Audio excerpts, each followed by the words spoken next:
If you're a first-time buyer, don't roll the dice. A long-time investor searching for the right price. If you need to learn real estate lickety split, well, Lyric Armstrong will be your advocate.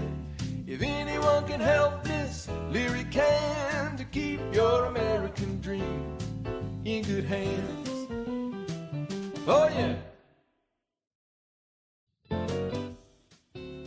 For everything real estate, you're in the right place, 'cause Miss Lyric's here to educate. If you're a first-time buyer, don't roll the dice. A long-time investor searching for the right price. If you need to learn real estate lickety split, well, Lyric Armstrong will be your advocate. If anyone can help this, Lyric can, to keep your American dream in good hands. Oh yeah. For everything real estate, you're in the right place, 'cause Miss Lyric's here to educate. If you're a first-time buyer, don't roll the dice. A long-time investor searching for the right price. If you need to learn real estate lickety split, well, Lyric Armstrong will be your advocate. If anyone can help this, Lyric can, to keep your American dream in good hands. Oh yeah. For everything real estate, you're in the right place, 'cause Miss Lyric's here to educate. If you're a first-time buyer, don't roll the dice. A long-time investor searching for the right price. If you need to learn real estate lickety split, well, Lyric Armstrong will be your advocate. If anyone can help this, Lyric can, to keep your American dream in good hands. Oh yeah.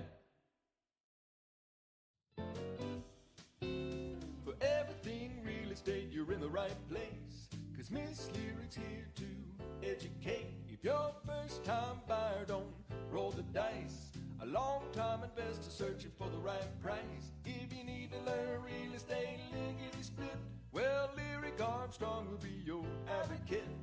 If anyone can help this, Lyric can, to keep your American dream in good hands. Oh yeah. For everything real estate, you're in the right place, 'cause Miss Lyric's here to educate. If you're a first-time buyer, don't roll the dice. A long-time investor searching for the right price. If you need to learn real estate lickety split, well, Lyric Armstrong will be your advocate. If anyone can help this, Lyric can, to keep your American dream in good hands. Oh yeah. For everything real estate, you're in the right place, 'cause Miss Lyric's here to educate. If you're a first-time buyer, don't roll the dice. A long-time investor searching for the right price. If you need to learn real estate lickety split, well, Lyric Armstrong will be your... All right, Lyric Armstrong, your real estate agent and advocate. I hope you can hear me. Tell me, can you hear me? All right. We sound like we got some sound. Thank you guys for waiting. Been a couple minutes after our start time, 3:30. Good to see you. I'm just trying to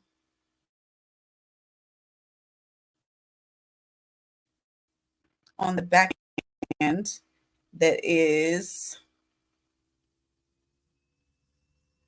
messing with me. Why is it messing with me? Oh, there it is. Okay, wait. I think it's fixed.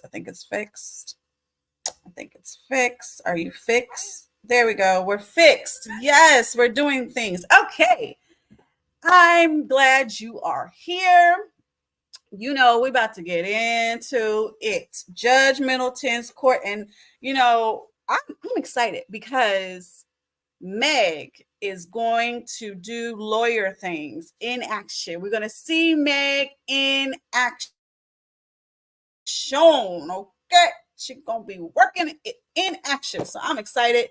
to see how Meg does during objections and calling witnesses and having a trial. So we're gonna get a little facts on.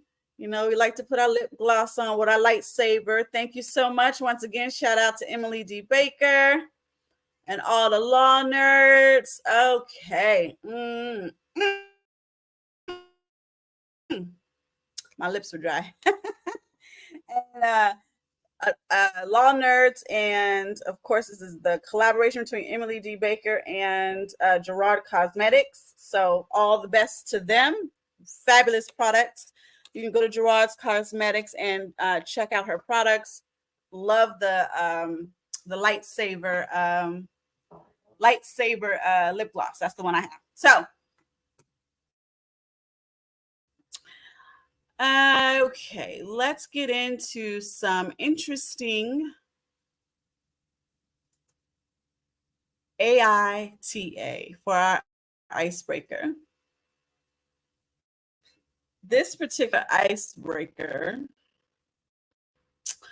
I read the title. They was messing with me, y'all. They was messing with me. Oh, is it working? Okay, here we go. All right. So this is on Reddit. So we give Reddit the credit because this is on Reddit. Okay. And we're going to get into AITA. Now, the consensus is let's not overly think it. Okay. If this were true, if all facts as expressed are true, we all understand that there's like 25 sides to one story. Just depends on how many.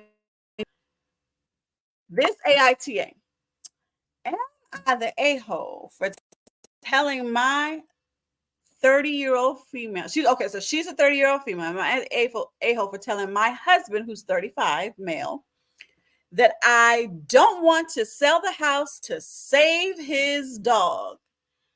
Now, I don't even know if this is real. I don't know if this is a thing that's relative to real estate, because it's an important thing for us to think about. I just want to keep the conversation going relative to our investments in our income properties, our own dwellings, owning our own property and using that to maximize our credit and to ensure that we're spending less money to borrow money. Like, it's just so many things that real estate can help us with, right? So I said, well, let's look at different ways to talk about this. It's about selling a house to save a dog. But I thought, well, what husband would even ask that question? I love my dog. I love him. I do. But how can you even think? I mean, for all the dog lovers, because there's some people who like love their dog. That's their baby. They almost gave birth to it. Okay. So you tell me, put it in the comments. How is it that you could even put it in your mind any kind of way and get any conceptual idea that you would be homeless in order to save the dog? I mean, and then you don't even know how long it's going to live for. And then I guess you say, would you do it for your kid? Why can't we do a GoFundMe page? Why can't we rent out the house? I don't know, but this is okay. Look, I haven't even got past the title. I told you guys. It's driving me crazy. So let's see what's going on. Okay. Please no sharing the post. Huh? We're going to share the post. It's on here. You asking a question. Here it is. Okay. Hello. As the title says, my husband adopted a female husky on a whim before we met. Well, how do you know it was on a whim if it's before you met? Maybe, whatever. He never researched the breed or anything about dogs. He refused to spay her because, as he says, she wouldn't be a real husky and would lose her personality, which we all know isn't true. She is now 8 years old. Okay, so I have a thing about neutering and spaying animals. I think the animals that have homes don't necessarily need to be spayed and neutered. I think if you have a dog or an animal on the street running around and does not have an owner and is not being cared for, then I think that's a good measured so that they don't continuously overbreed, in a sense that no one is caring for the dogs. I don't think it's fair to them to, expect them to have, or allow them, or put them in a situation where there's more of them, but yet no one is giving them proper care. After, what I do know is that my dog, my Yorkie, got out because we had contractors. I guess I'm always working on something, huh? So anyway, we were working on something. I don't know which construction that was at the time, but anyway, he had to be outside in the backyard. And they, contractors are contractors. They coming in and going in, and coming in and going in. And to them, it's like, where's the screw? Where's the items that I need? And they forget about the gate. And my Yorkie was a teacup. So, and I say was because he has passed away, but this was a long time ago when this happened. He went dog run, so he would get through the bars, and he ended up running outside, and he got away. And they picked him up that day. I called every shelter that day, found where he was, and told them I was coming to get him. And they said it was too late to come the next day. So I went the next day, and by the time I picked them up, they had neutered my dog. I didn't like that. I didn't like that at all. He was claimed, he was chipped. He was my dog. Don't neuter my dog. So, I don't know what her point is, but I'm kind of on the husband's side on that note. Okay, so now here's the side note. The house our family lives in is his, which was meaning that it was purchased before she met him. And he lost his job in June, and the employment insurance hasn't come in. My salary covers house expenses, but we now have no money in the bank. Okay, what happened? This is not. Oh, sorry, guys. I know a lot of people who say that, and it isn't. It's nothing. It's no more than a notion. Some people are living paycheck to paycheck. I believe we talked about that just recently. So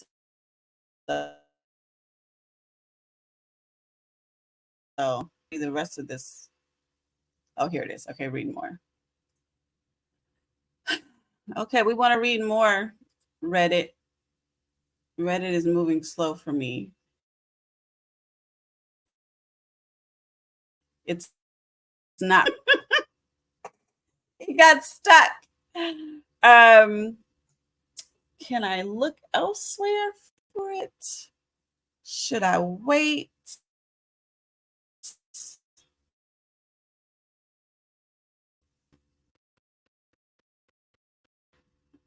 Come on, it's real simple. Let's see if I can find it on my phone. Is it working now? Let's see. Still. Well, please put into the chat where you're reaching us from.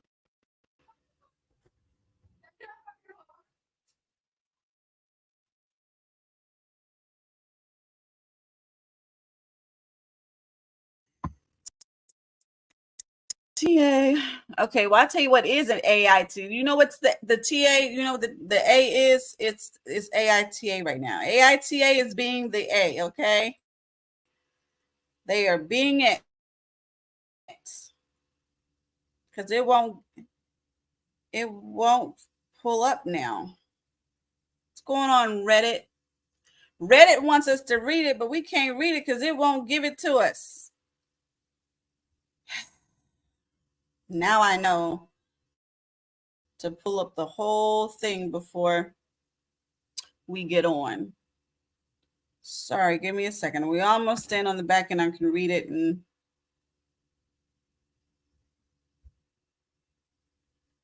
I just want to be here.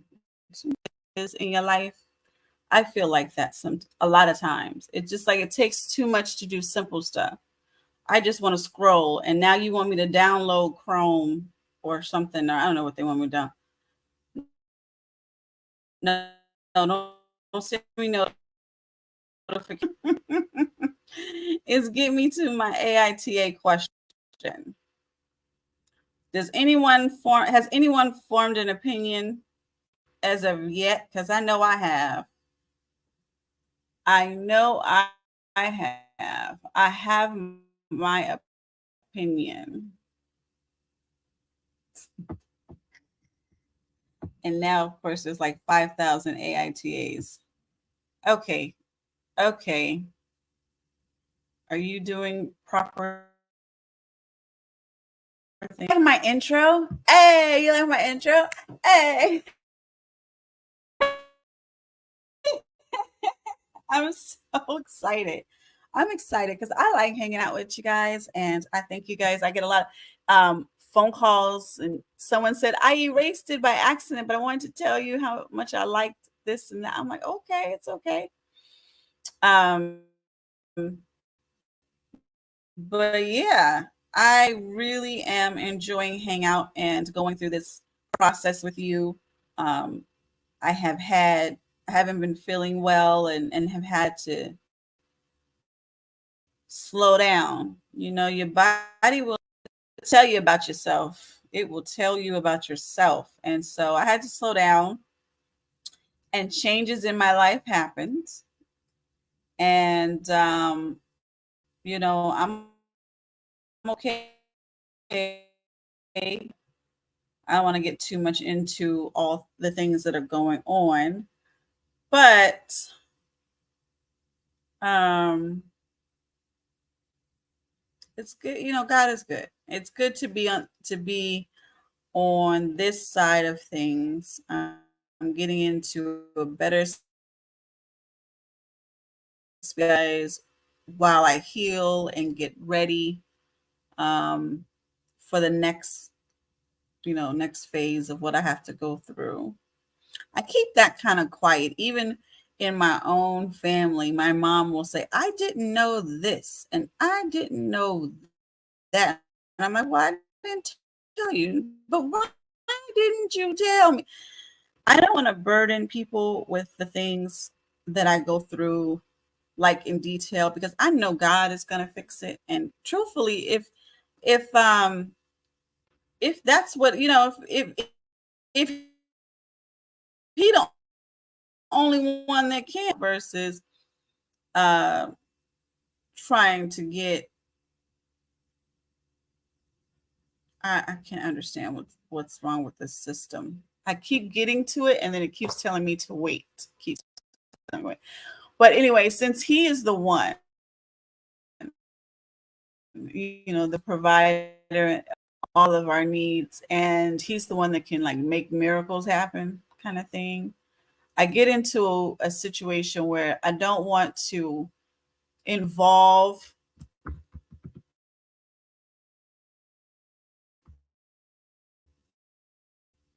me, or I'm putting people in a space where they're not able to do anything. And I know for me, I'm like, I want to fix it. So what happened?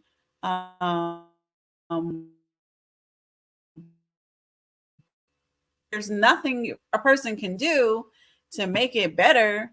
Then it's like it feels like nothing but complaining. You're like, okay, you're just complaining, and I don't want to do that. Um,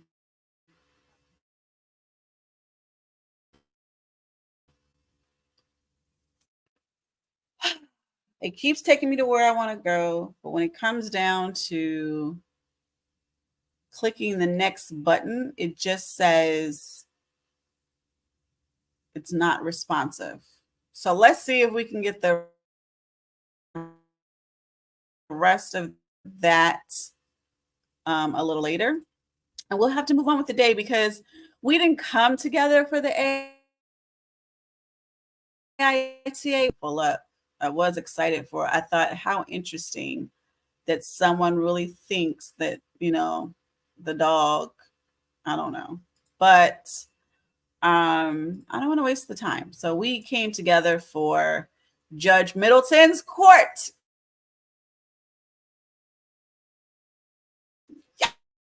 Yes, love him, phenomenal. He continues to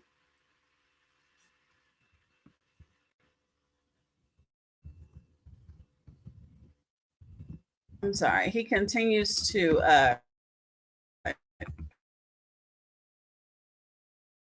educate. This particular case is so interesting. Okay, okay. Um, I feel like I feel this is my opinion afoot. However, I think there's some legalities to it that won't make it discrimination in the end. And so, but I feel like this is some tomfoolery, complaining for no reason, have too much time on your hands, kind of mess. And I don't like that kind of stuff. I don't like that kind of stuff. Like it's like a neighbor coming to you and just trying to tell you what to do in your own household and how to live, or I don't like when people do that. But I guess we all have opinions, and maybe they feel like I'm getting ready to do it because I won't. I'm about to tell you all their business, and we gonna particular case. Maybe just maybe that's how they're going to feel. Oh, I think I found a way to get us back on track. Get us back on track. Okay. Let's see. It's Wednesday. We got hump day. Let's see. Is it up? Is it up? Are you up? Are you up? Are you up? I got it up. I got it up. I got it up. Okay. Yes. Finally. It was so ridiculous for it to come. Okay. Anyway, it's here. So we're not going to complain no more about it. All right. All right. So the dog is 8 years old. Husband doesn't have the job that he used to have. So he gave her a bone cover. Okay, wait. I'm missing some. What in the world? No need to. Oh Lord, don't do weird things for me, Reddit. Let's just get to. He lost his job, and my husband lost his job in June. In the past year, savings on emergency vet bills for the dog. One, he gave her a bone covered in fat, and she was hospitalized for pancreatitis. Okay. Two, she had a benign, so surgery to remove this. So they spent money on the surgery to remove the mass. And three, she had a phantom pregnancy,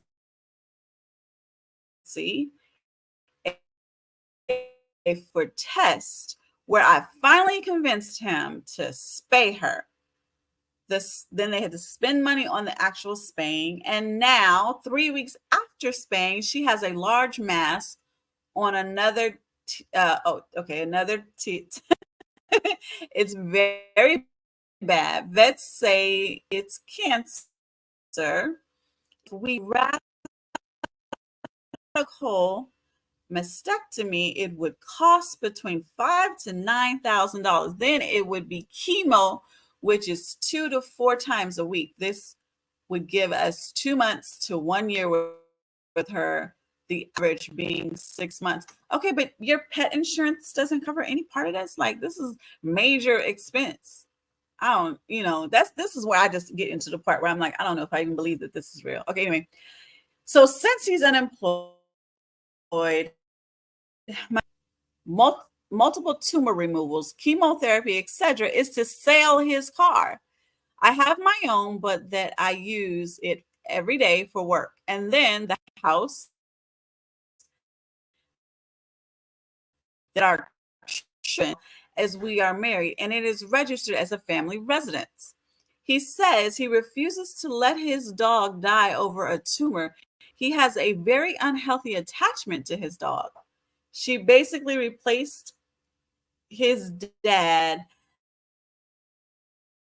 after okay, so the dog replaced his dad after his father passed 8 years ago. He says she's the only thing he had after the passing. I have several animals of my own, and I understand not wanting to let them go and doing everything for them, which I have done. But I think this is excessive, and I think everyone needs a limit where they say, I am not going to put myself in crippling debt and be homeless for this. He obviously thinks I am an a-hole for not being sold, and thinks I'm even more of an a-hole because I financially can't and don't want to put myself in huge amounts of debt for the dog. So I ask everyone, AITA. Okay. Her update is here, where we have an update. He is going through with the mastectomy at the warning of the vets. Now, she's turning 9 this month, so they did not recommend a radical mastectomy. He still wants to take the chance and wants to do chemotherapy. He is getting a loan from his mother. I sat with him and I explained that she will only have 6 months to a year left. Why are we going to torture her and make her sick and miserable for just those 6 months? He said it's his last chance to save her. I explained that he can't save her, but what we can do is make her comfortable, get medication so she doesn't suffer, and enjoy whatever time we have left with her. In this case, it gives him 3 more years. Okay, so maybe just in case he wants to try, just in case it gives him 3 more years. There is nothing I can do about it at this point. Her surgery is scheduled for next month, 1.5 months after she was spayed and 6 months after her first mastectomy. Okay.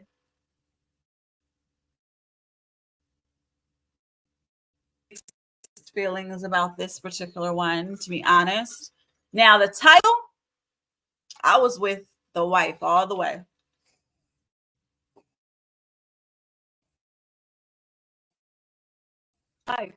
All the way. But just like anything of any set of facts, especially that of the law, when you hear both sides and hear more details, there are elements that make you think, give you a pondering moment. I would not sell the house. I just wouldn't do it, especially because you got to remember, a house, real estate is an inheritance to those children that you spoke of. They have children together. And so consequently, for those babies, when they become older and adult, that particular set of asset, that house, it is what helps build generational wealth, being able to take that outset and transfer it to the children's ownership down the line.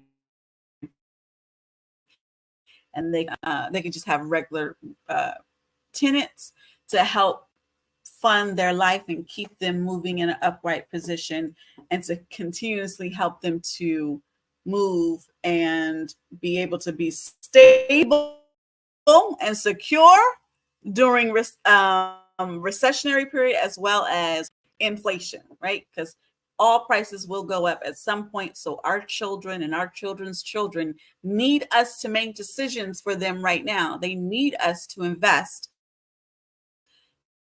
for generational wealth building. And so I would not sell the house. I wouldn't.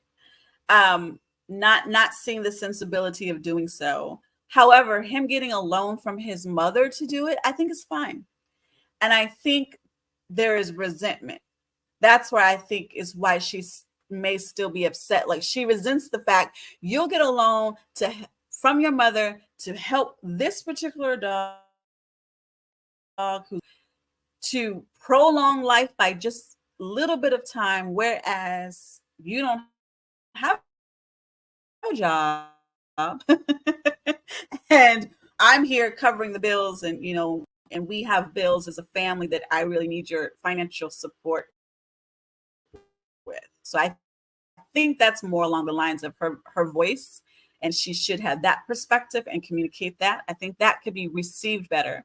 However, the dog being a replacement companion, or some kind of service dog to him after the losing of his father, is reasonable. A lot of pet owners they love their dogs or their animals in a way to help them deal with the grief of the loss of a person or some other trauma, or that's not unheard of.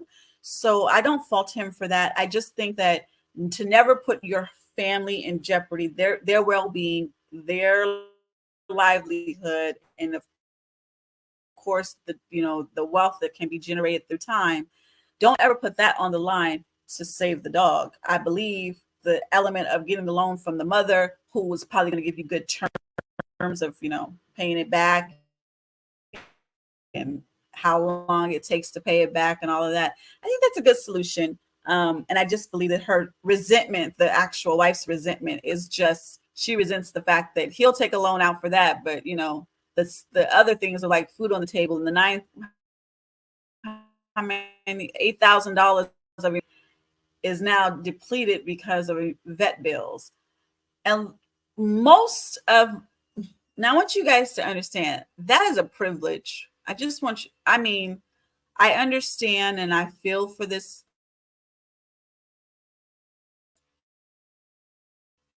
woman of a true and honest position of where you may feel like you have some type of insecurity. You don't want to lose the home. Your husband obviously lost his job, so things may not, nothing is guaranteed, which is why I love having some type of guarantee. It does have its risk. I do understand that, but everybody needs a place to stay. So if you do have your own home, you can rent out the garage, turn that into an ADU. You can rent out the second bedroom, or you can move. None of my clients have lost their homes in the '08 recession. That's when I got licensed. It was in '08. And the thing that I gave them was move out into a small apartment, couple with you and another family member, so that the two of you come together, pay that rent, and then you rent out your house, one room, one bedroom each. So if you had a 4-bedroom house, you have 4 different tenants there. That helped them save their house. I had some people but sometimes you're gonna have to, take your champagne taste, put it on the side, and drink a little Kool-Aid. It's okay. Don't add too much sugar, but drink a little Kool-Aid or drink water, because that's what your body needs anyway, right? And if you're only doing it temporarily, you have to make those sacrifices. So it's a hard one. I can see it either which way, but no, I'm not selling the house. And I don't really think I think it's like the gall of him to even think of that to be an option. But I think her true upset is that they've spent $8,000 of their savings that was meant for emergency. Like if there's a flood, if there's another panorama, if, he lost his job kind of thing. But that has been spent on the vet bill of a dog that's 8 going on 9 years old, which is, an older dog. So what do you think? I told you what I thought. Tell me what you think. Go ahead, put it in the chat. Let me know. Okay, we're going to now get into court. We spent a great deal on the AITA. It's an interesting concept. Not sure of its legitimacy. I can't speak to that. I don't know how honest the author is, but I do respect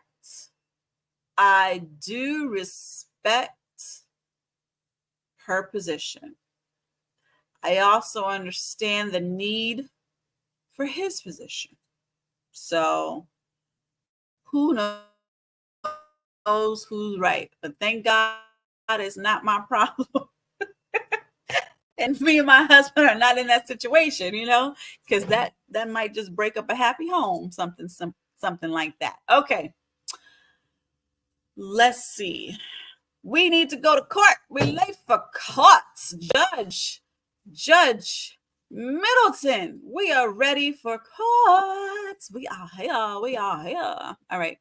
Let's make sure we're turned up. We keep it loud because they whisper.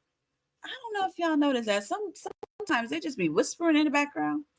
All right. So we're going to start off this particular hearing. The individuals before us now are all the individuals relative to the case. This right here is our tenant, and then these individuals are a representation of the landlords. I think one is the manager, the other one's the actual landlord. If she gets in this on the screen, we'll see her.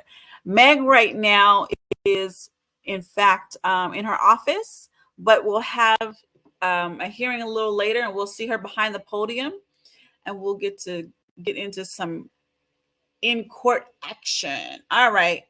Tell us what's going on, Meg. Judge Middleton.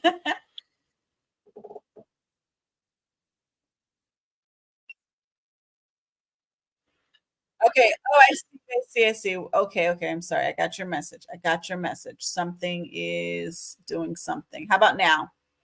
Can you see me now? Can you?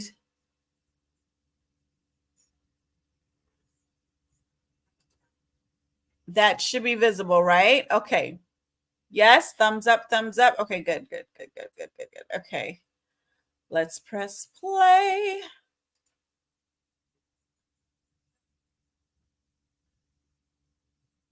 And that's okay. So this is the tenant, and these are the landlord boxes. One is the owner, and the other is the property manager. But I'm not. Okay. Are we playing? Guys, hold on. Oh, there we go. And give me a moment to configure everything. Look. We know about configuration, Judge. See if we can pick them up a little bit.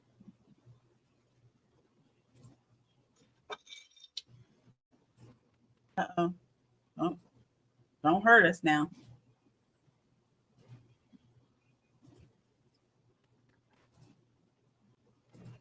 Okay.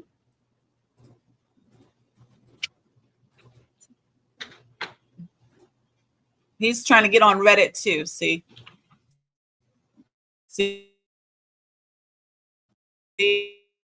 All day noticeably. How to kill all mosquitoes in the area in 90 seconds. What?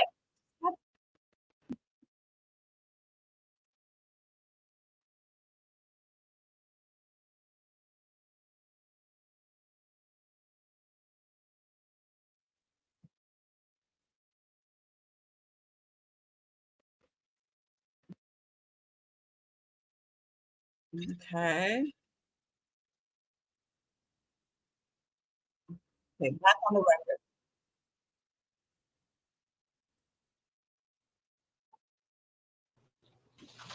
Companies LLC versus Ashley Agua, also known as Ashley Myers.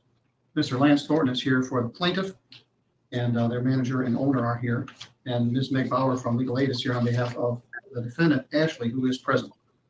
We took quite a bit of testimony on our last date, and we weren't able to finish for a combination of reasons. And we rescheduled the matter for continuing hearing to today. I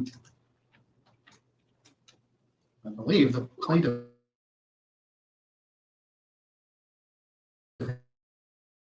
or at least it finished direct of the defendant, and it's time for cross of the defendant. Ms. Myers, good morning. Where are you? I'm at Ms. Bauer's office. Oh, that's what I thought.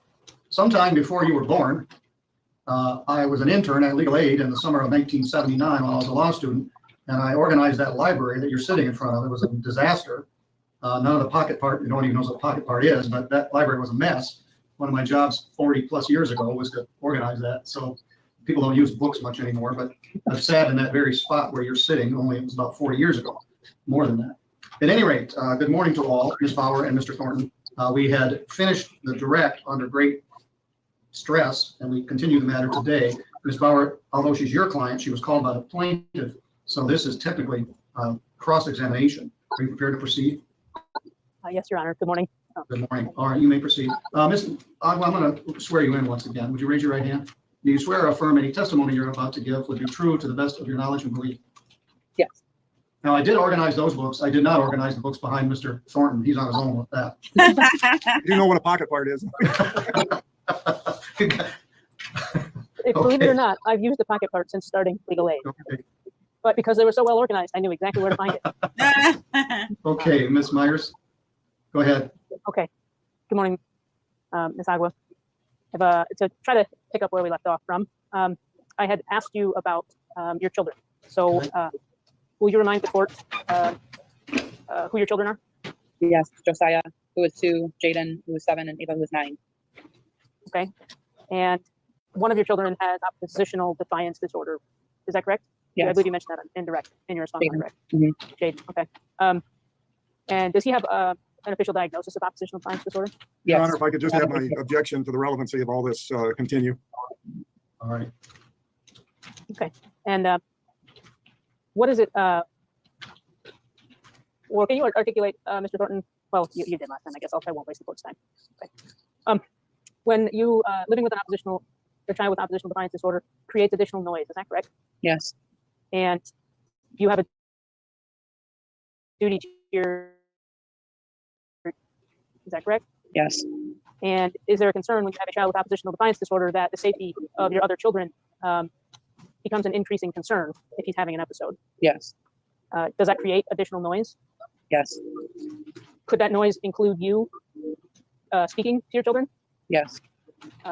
If you did not separate, and I apologize if you all can hear the background from both of us, but if you did not get involved in those incidents, is it possible that there would be harm to your children as a result of your child with oppositional defiance disorder? Yes. So you have a parental duty to be involved and to protect all of your children. Is that correct? Correct. Have you found it difficult, or how has it been to live with and maintain a quiet, or to maintain your household with the neighbors reporting, the downstairs neighbors that we heard from last time, reporting you to management? What is that like for you? It's extremely stressful. I'm worried about every little noise that's being made.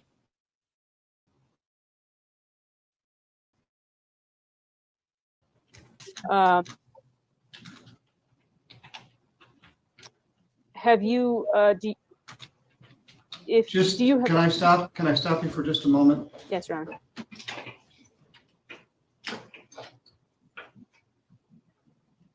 Good morning. Daniel, we're in the middle of a trial. What case are you here on?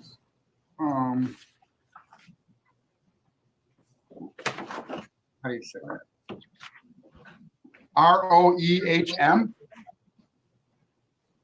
I was in peace court and he said he didn't have it. I was just looking it up to make sure it wasn't incorrectly put on the calendar. It's not on my calendar. Oh, I guess I better look into this. Well, then I will get off here and see what's going on. Thank Yes, you. get off. I'm sorry. That was one of our probation agents logging in for a kid. As someone who hopefully won't be in that situation, but could be, I appreciate that you didn't leave him sitting there for the duration of the trial. So, Ms. Agua, if you receive a judgment today, will you be homeless? Yes. Again, Your Honor, I'd object to relevancy of for future living arrangements.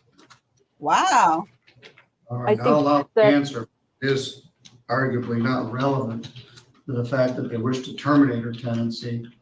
I would. Oh, sorry. You can argue it at some later point, but That happens very often.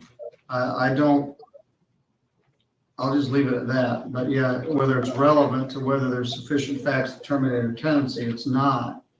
It may go with some other argument that you have, but one of the concerns is she didn't list these children on the lease and she's in a one-bedroom apartment.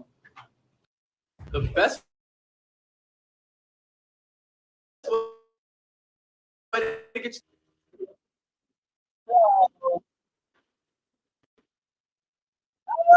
Hey, so okay, she didn't list the kids, and that's the issue on the application.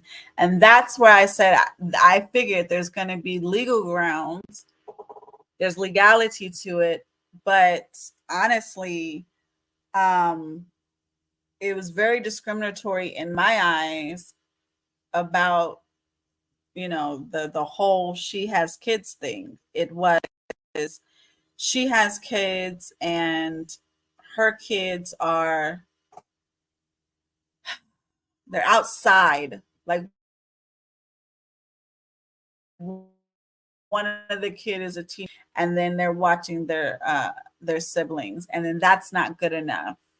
You know, they're outside, and that's a problem, and they're unattended outside. To me, that is, hogwash, that you should be 17 to be outside without an adult. I don't think so. I don't think so. But that's the rule. So, what do? You abide by the rules. That's all you really can do, is abide by the rules. All right. Let's get back into court here, because I didn't like that answer. I didn't like it. Of course, the judge is right. I'm not trying to say the judge is not right, but I'm not the judge, so I can have a moral response, right? The judge has to only hold a legal response, and I have a response that's beyond the legal. It's just, it really hurts my heart that this is the situation, but nonetheless, the law is the law. And this is just where we get into a point where the law doesn't always align with moral compass or what we think we want to have for a social society. So they weren't supposed to move in the first place, and now that's another thing. It's like, you have children.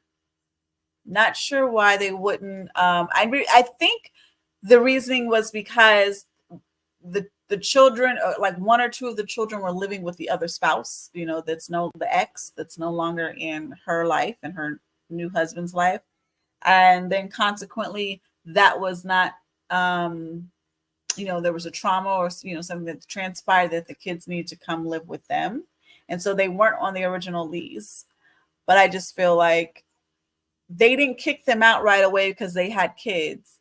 They got into this, oh, well, your kids are here and they play outside without an adult, or, oh, your kids are here and you yell at them. And it's, I guess, her defense at this point that they're asserting now is that one of them has some type of disorder. So unfortunately, I don't think yelling is the way to respond to someone that has a disorder, but she may feel that it's a safety concern, according to the testimony here, that requires her to respond in a different way. And that's where I say we get so into how someone else is parenting or how someone else is living, and get so nitpicky about those that are trying instead of being a helping hand. And then we turn around and those who are doing something, like, oh, I don't know, Rudy Fierez's mom, who is clearly brainwashing him, kidnapping him, molesting him, sexually abusing him. And then, oh, well, he's of the age of majority. He's 17. He's older than 17. He's 25. So we can turn our eyes away. It doesn't work like that. It doesn't work like that. If we're going to be nosy bees to one body, then we need to be nosy bees to everybody. List these children on the lease, and she's in a one-bedroom apartment. And so they weren't supposed to move in the first place, and now there she is, and it's difficult for all concerned. But the plaintiff's going to contend she never should have been in a second floor, one bedroom apartment if she hadn't moved these other tenants in without permission of the. And can I explain something to you? There's 3 children. There's 3 children in a 1-bedroom apartment. That to me is not that difficult. 3 children take the bedroom. The mom and dad sleep on the sofa couch, pull out the sofa bed, and the 3 kids have the bedroom, bunk beds. They have room for a guest to come over. To me, it's not that much. To me, there's so much more underlining with this problem, with this case, than what they present as the problem. Let's keep going. I understand your position. All right, you go ahead. I guess, Your Honor, I think I believe that these questions are relevant given the court's equitable jurisdiction in landlord-tenant cases, and that the fact having any relevance to make a fact more or less true. This was leading to my response to the very questions you've drawn. So I will just proceed in that direction. Ms. Agua, when did your children end up living with you full time? Ava and Jaden, about the end of August, beginning of September of 2020. And those are the 2 children. This would be up to the plaintiff to argue, but those are the 2 children, in your understanding, that are not on the lease. Is that correct? Okay. And you said that was in August of 2020? Yeah, end of August. Yeah, end of August, beginning of September. And did you ever say anything that made the landlord aware that those children were living with you at that time? Yes. So they knew back in August of 2020 that you had 2 additional children living in your apartment. Correct. And that's, to me, like, if you can have constructive eviction, where they effectuate an eviction based upon poor conditions of living and inhabitability. I keep messing that one up. Inhabitability. If they turn around as a landlord and the water is off, and so obviously you're being, constructively evicted from the property because you need running water. Well, how is it not that by your actions you don't have a constructive acceptance of these children being there on a long-term basis when they've been there for over a year, and now all of a sudden it's, oh, well, you don't have them on the lease, so they can't be here? I think to me,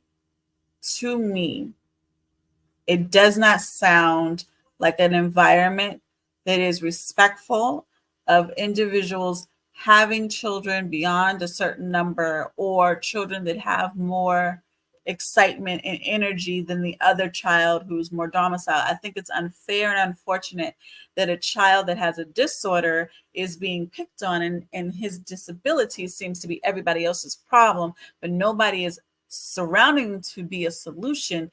The only solution they have is that this whole family should be kicked out. Oh my God. And did you know that they were, at that time when you informed them of that knowledge, did you get the impression that they weren't allowed or welcome in the property? No. Okay. So it's almost as if they consented to them being on the property back in August of 2020. Is that correct? Yeah. Or is that your impression? Yeah. Okay. And Me too. And what the reason, I believe you testified on direct, the reason that these 2 children ended up living with you is because you had no other choice. Correct. Okay. And do you believe that you have a do you have a duty to your children? Of course. To provide them housing? Yes. Shelter? Yeah. Okay. And so you had no other choice, and the landlord was aware of their presence back in August of 2020, Correct. as far as you're aware, based on what you told them. Okay. So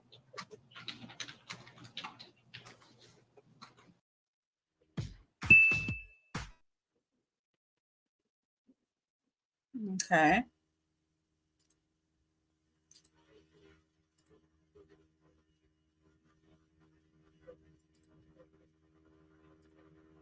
I don't know. I just don't get it.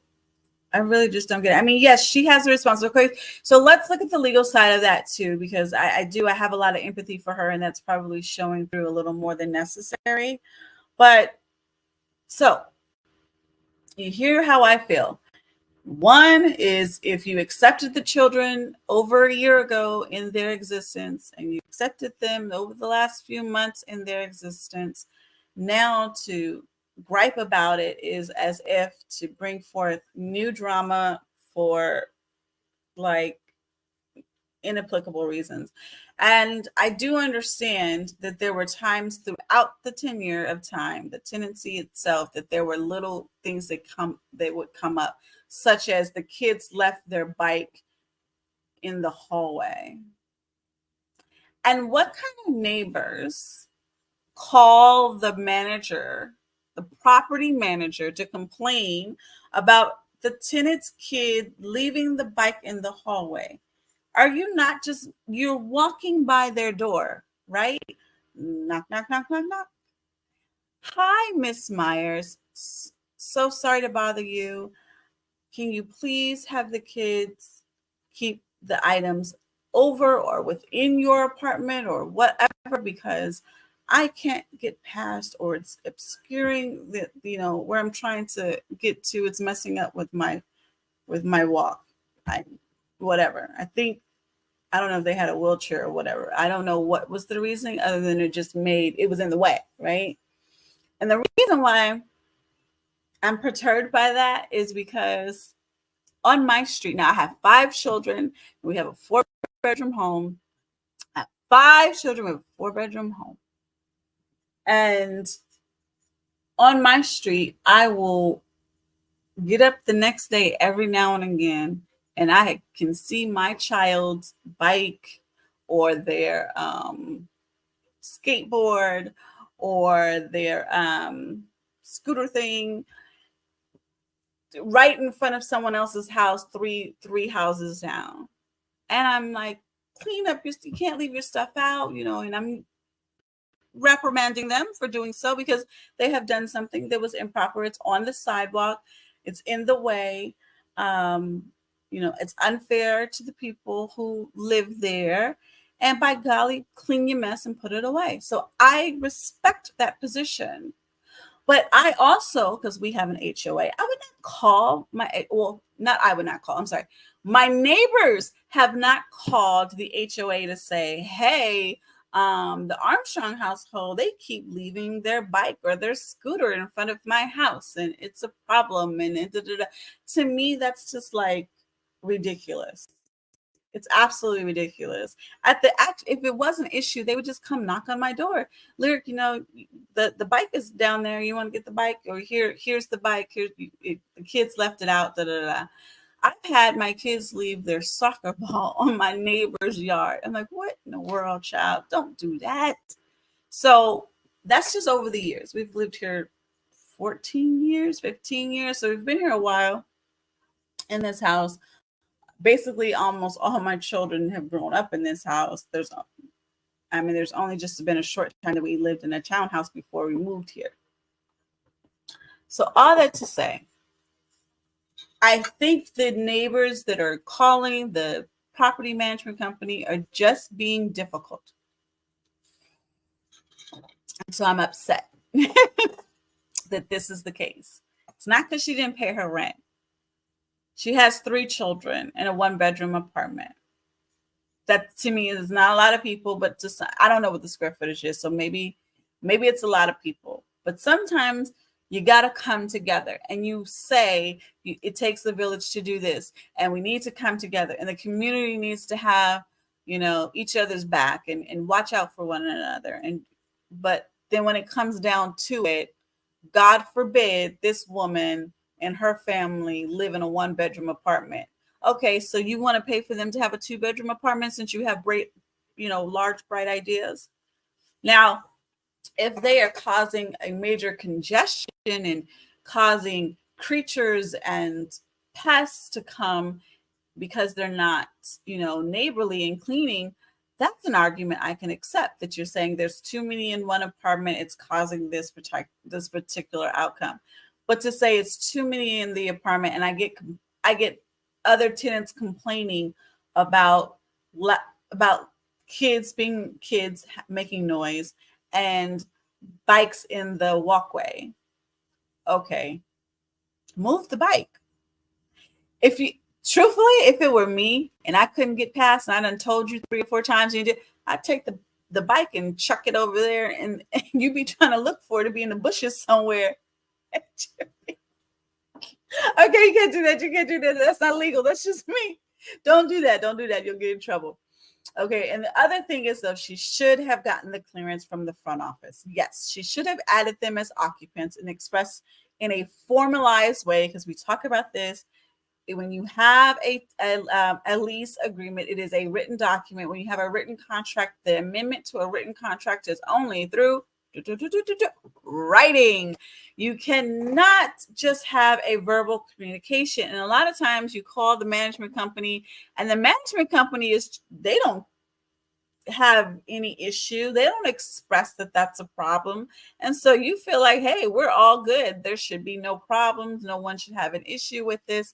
And then you come and find yourself in court because there is an issue. I'm sorry, y'all. I keep talking because I'm hot. I'm mad. The other things that I don't like this. We again kind of addressed this, but because of the interruption, I'll go back a little bit without redundancy. Hopefully, is the police reports that have been filed and or that were discussed, I guess, or police being called.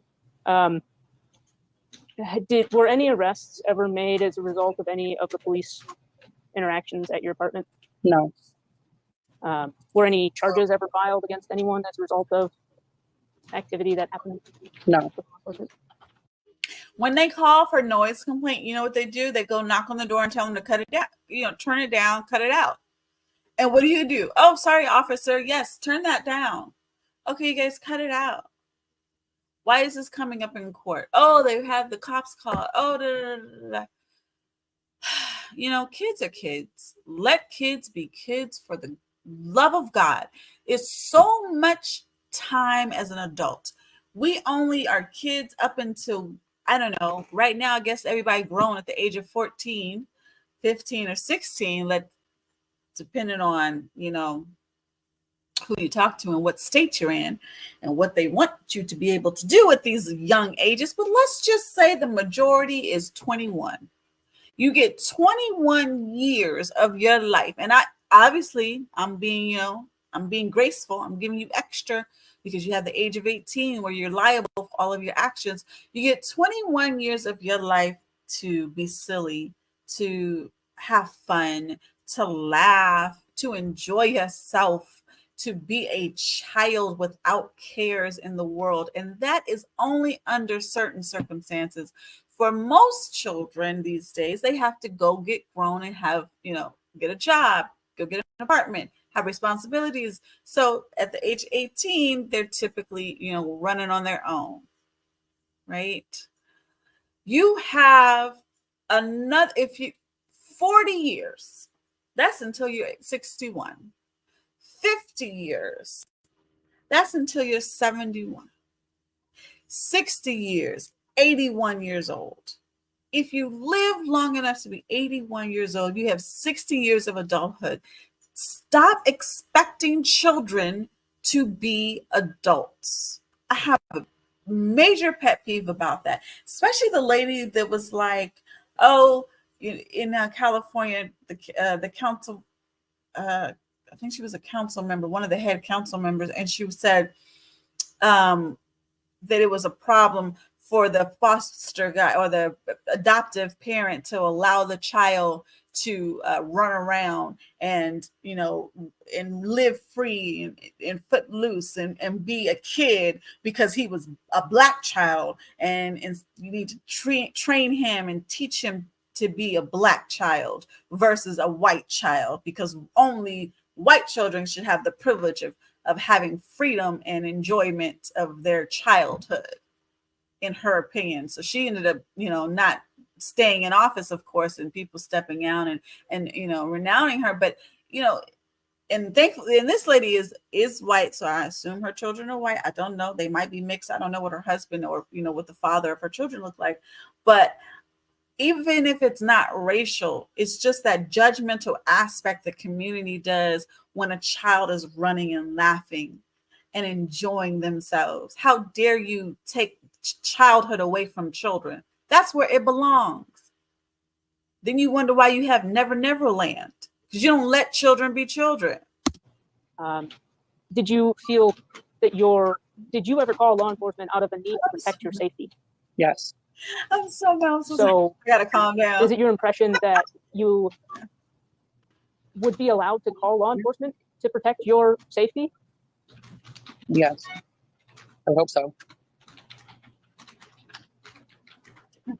And have you ever been accused of having drugs on the property or of manufacturing drugs? No. And have you ever been accused of prostitution or No. engaging in prostitution in the facility or the property? No. As far as you're aware, or as far as you have been involved, have any of the police reports involved any of the other tenants in the building other than Mr. Mayor? No. Okay.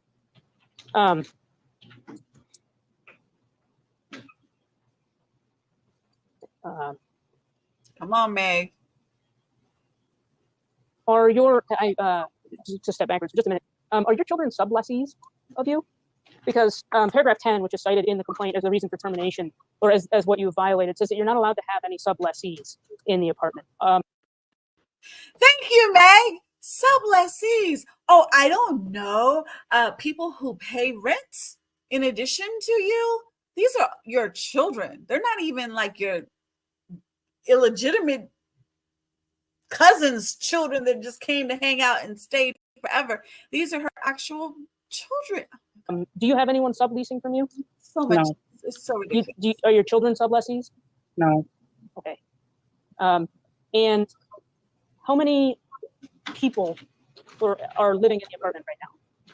Just myself and the children. Do not buy solar panels if you live in California. Just myself and my children. Oh, what shame. Shame. The single mother should have a place for her children to live. It's ridiculous for single mom to actually have a place for her children to live.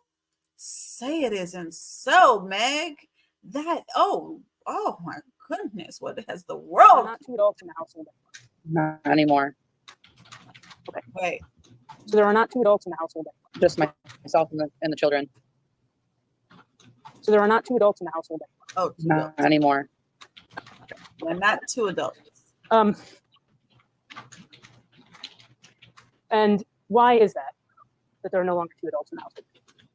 John moved out on January 2nd. And the landlord was made aware of that as well, right? Correct. And that is because you had violent issues or issues with his violence. Yes. Correct? Yeah. And so you are, yeah, okay. How did that affect? So this woman is a survivor of domestic violence, DV. She is now with her children, caring for her children. And the solution that this landlord has is, we want to evict you.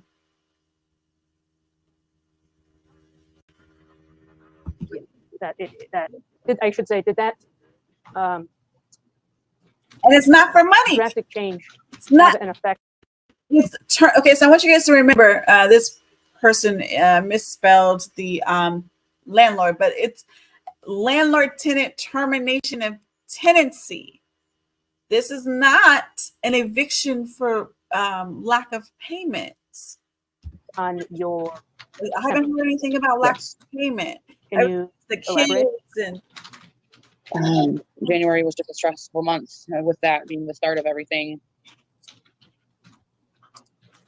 What specifically do you mean by that being the start of everything? yeah, tell us something. Did you stop paying rent? Well, we didn't have so many issues until he left for some reason. Then they wanted a separate application and started talking about eviction. I wasn't sure why. And then just the chaos that the apartment was left in, and then everything that just me and the kids getting sick, just in quarantine, all of it. Yeah, Yeah. So when you, during is COVID. it true that when you told your landlord that John had left, the very first thing they asked you was whether you could afford your apartment without him? Correct. Almost as if he was more important or more valuable than you were, than your safety I'll was? object to that, Your Honor. Yeah, that calls for speculation. Yeah, speculation and a lot of mischaracterization. I think that that is a very reasonable question for a landlord to ask, because consequently it is whether she left, they should ask him too. But since it's he left, then they would ask her, are you able to afford the apartment? Like, are we going to have a problem with payment? But we'll see. When John left, did he You know. take things with him? Yes. Some things, what he could take at the time, yes. Did he do it in an orderly fashion? No. Did he throw things around Yes. and leave things out of place? Yes. And it's true, based on your testimony of one of the police reports last time, that you have tried to clean things up in the apartment, and he has intentionally thwarted your ability to do that, right? For example, with the Yeah. cereal bowl that you mentioned. Correct. And this inspection that the plaintiff hasn't really talked about, but I think they are going to talk about, occurred around the time that John left, right? Correct. Okay. And did you see him, or I guess, did he remove the dresser in the closet? No, I removed it. You removed it, okay. And did you take some of his things to him subsequent to this event? Yes. Okay. And just got rid of things that we didn't need as much as possible. And is it true that 2 days before the last hearing, you were mopping the floors and washing the walls in your apartment because you had cleaned it? Yes. So there is no, yeah. And so to that point, I guess, did you ever have any pests or any rodents in your apartment? Were you ever accused of having anything like that? No. So That's my point. See, if you're saying it's over occupied, first of all, good job on Meg. I mean, I don't think they're going to win, but good job on Meg on giving some great points on the fact that, one, these are not sub leases, right? These aren't subtenants. These aren't extra adult bodies living in the property, that need to be put onto the application. What you will know if you are a tenant is when you're filling out your application, it's going to ask for any persons that's over the age of 18, gets a background check. And if they are employed, then, their employment becomes a part of the application. And you're saying to yourself, well, they just turned 18.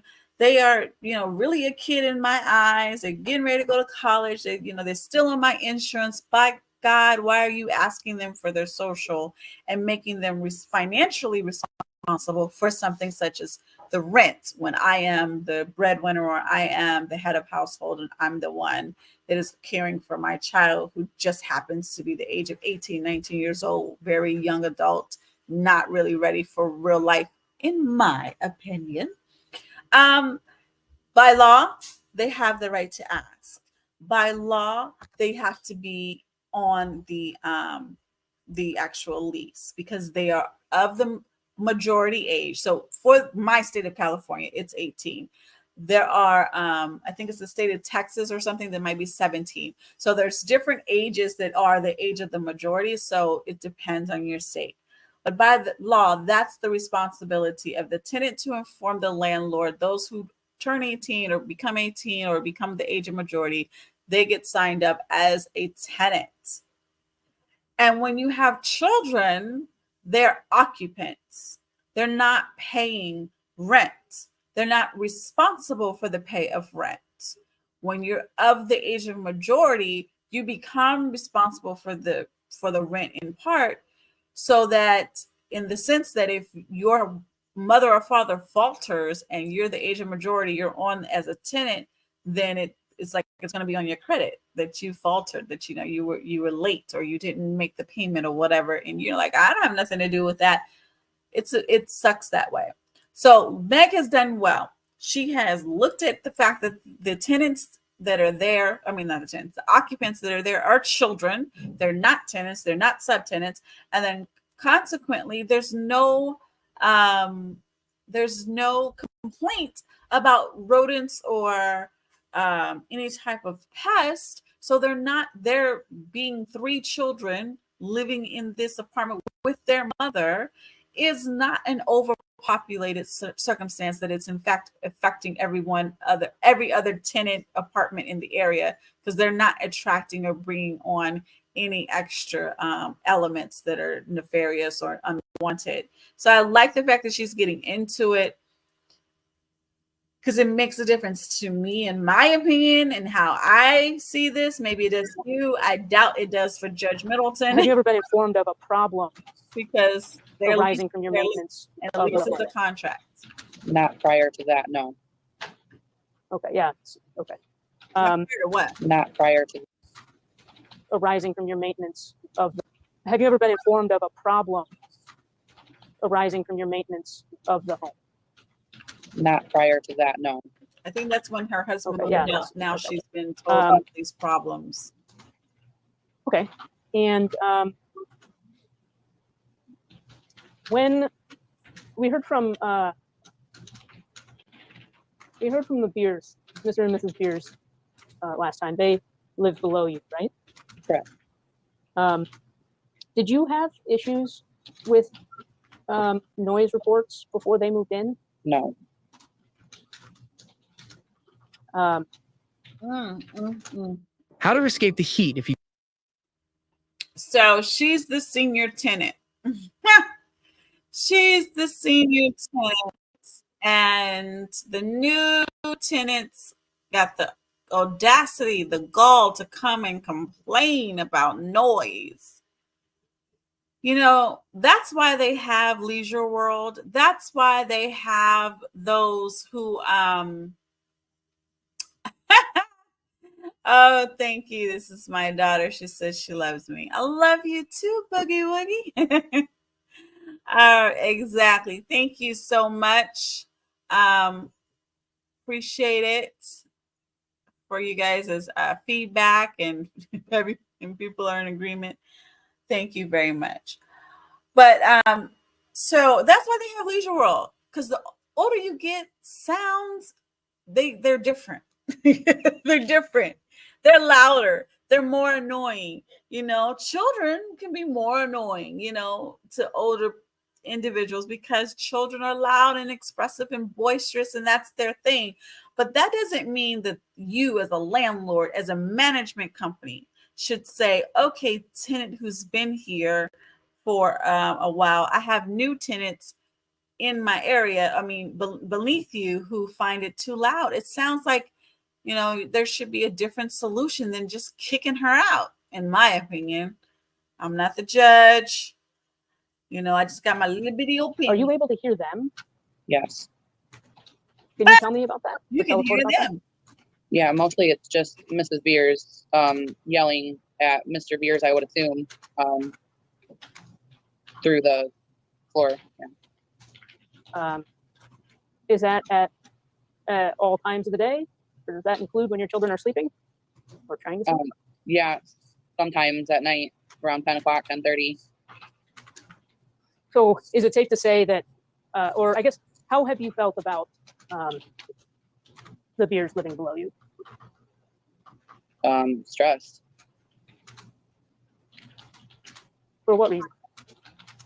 Because as soon as they moved in, they started accusing us of having the kids jumping off the balcony onto our AC unit, and it's been downhill ever since. Have your kids ever jumped off the balcony? No, ma'am. Is there a fence guarding your balcony or blocking? Like, would your children have to jump over a fence? Yeah, over the rail. Have you ever seen them over the rail? No.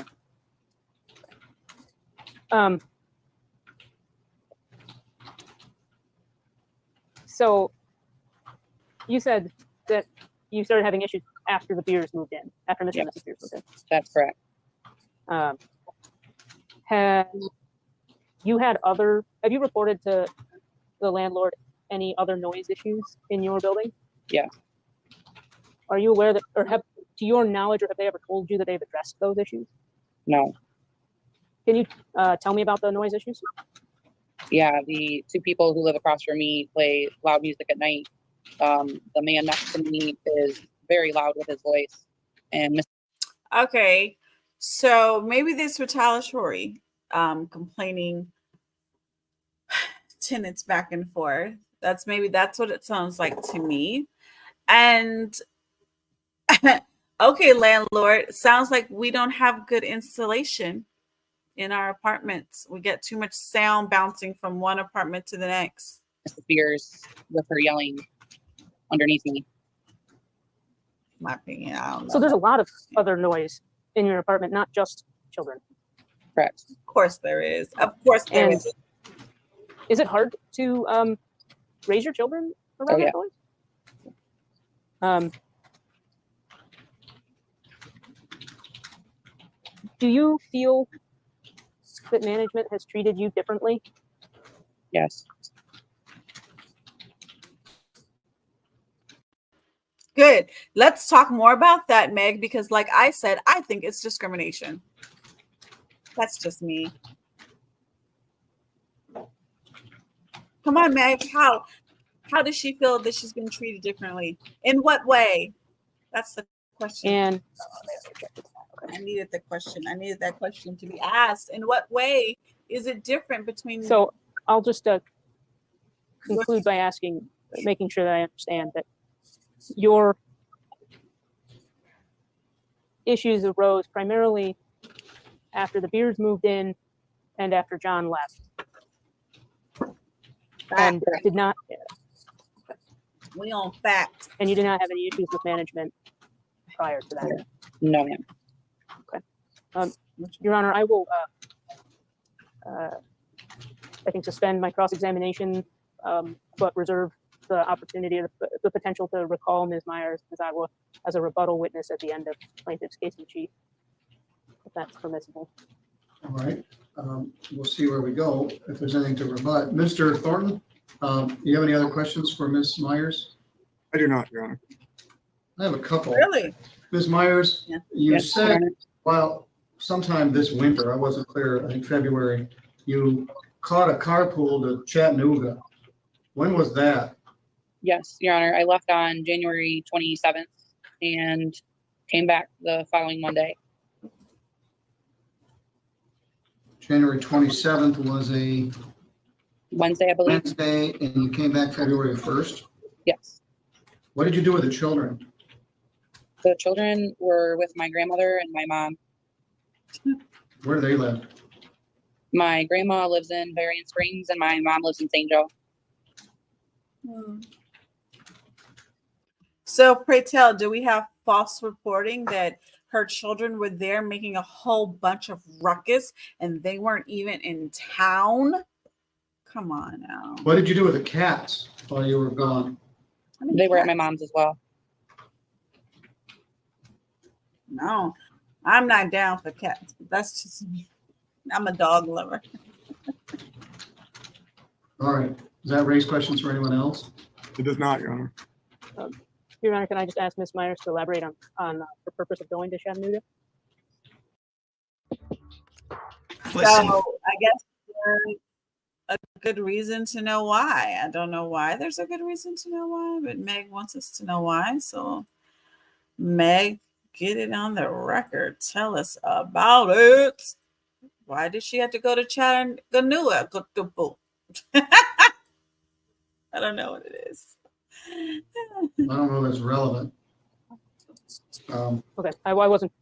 That's why I didn't ask it. But I was primarily interested in what she did with the cats while she was gone for 5 days. Okay, that finishes the cross-examination of the defendant. Mr. Thornton, you ready to proceed further with your case? Meg. Okay, so instead of telling the honor what you were going to ask precisely, I think it would be nice to say, I just have one more follow-up question relative to her trip. And then say, okay, so these are your dates. You weren't there. Your children weren't there. The cats weren't there. So everything was vacant in the household.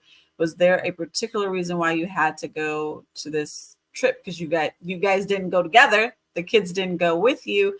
There may be something substantive there, but we won't know. Yes, Your Honor. Because it didn't make You it. may call your next witness. And that's a lot of the times. That's the law. That's how cases work. If you have motion in limines, if you have substantiated objections for relevance or hearsay or other things, there's a lot of information that doesn't go before the court. It doesn't get to the jurors, especially when it's a juror trial. They become out of the loop a great deal, just like with the Amber Heard and Johnny Depp trial in Virginia. There was a motion in limine relative to certain elements of why the attorney made the statement about the wine being thrown around, sprinkling a little wine around, got their what did he say, their story together or whatever to set Johnny up and try to get him arrested, or at least to get some type of evidence that he was being abusive when he wasn't, and making 2 phone calls. The jurors didn't have the 2 phone calls, so they didn't have that particular piece of information, which may be very well the reason why they was able to give some type of funds and some type of finding towards Amber Heard's counterclaim. Now we know that they substantiated Johnny's claims relative to his case in chief, which was against Amber Heard's in defamation. So we do understand that they knew that she had been defaming him, but they still gave a portion to her because they didn't have certain evidence in court, and that happens a lot. Now, of course, this looks like a bench trial. I don't think there's any jurors involved, and consequently, the judge does know, but he also cannot take it into a factor. So he has to pretend like he doesn't know, and he knows because he has ruled on whatever information is not coming into play in the motion in limine. Call Josie Legger. Josie Legger. Okay, so we're now going to get back to the owner. Your Honor, can I ask that they isolate? Or, just like we did with Mr. and Mrs. Beers, it seems that the 2 witnesses are together and there's a risk of influential testimony. I suppose that's probably the safest thing to do. Property manager.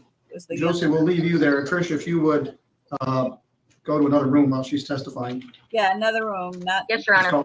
It's called sequestration. It's a word you don't use much in regular speech, but in legal terms, it means making the witnesses wait while another witness testifies outside of. Right, separate. All right, would you raise your right hand, please? Do you swear or affirm any testimony you're about to give here will be true to the best of your knowledge and belief? Yes, Your Honor. Would you state your name and spell your first and last name? Yes, my name is Josie Legger Moreno. My first name is spelled Josi. Last name is spelled Leggermoreno. All right, thank you. Mr. Thornton? I'm going to, for simplicity purposes, if the court doesn't mind, refer to Josie as Josie rather than her last name. Josie, how long have you been are you the manager of Vista Point Apartments LLC here in Sturgis? I am, yes. How long have you held that position? Officially for about a year now, but I have been working with a company for about 2 years. So, but in that apartment complex, you've been the manager about a year? Yes. So that take you back to roughly March of 2020? Yes, sir. Okay. Are you familiar and know who, prior to this trial, did you know Ashley Agua? Yes, she is one of our tenants there at Vista Point.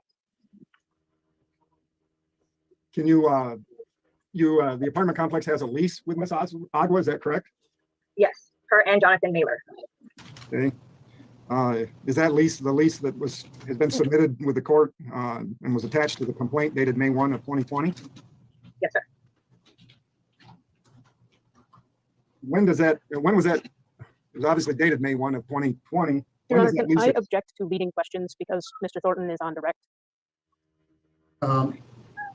Certainly, I didn't catch any. Perhaps it makes things go faster. But try not to ask leading questions. When I was prosecutor, the most common question I asked was, what happened next? But it certainly makes things go faster when you lead, but it presupposes the answer. So try not to lead. When does Josie, when does the lease with Ms. Agua expire? It is supposed to expire May 1st of 2021. Okay. Is Vista Point willing to renew that lease? At the moment, no, we are not. Objection to relevance. This isn't a non-recording. Yeah, same issue here, the other side of the coin. So the objection is legitimate, but it may not be relevant whether they're willing to renew the lease, but it may be. Anyway, I'll note your objection and sustain it. I guess everybody's on notice. I'm not trying to be obstructionist. You're just doing your job, so we'll go ahead. Who signed the lease, Josie? It was my manager, Patricia Brown. And who signed on behalf of the tenants? It was Jonathan and Ashley were the ones who signed the lease. How to kill all mosquitoes in the area in 90 seconds.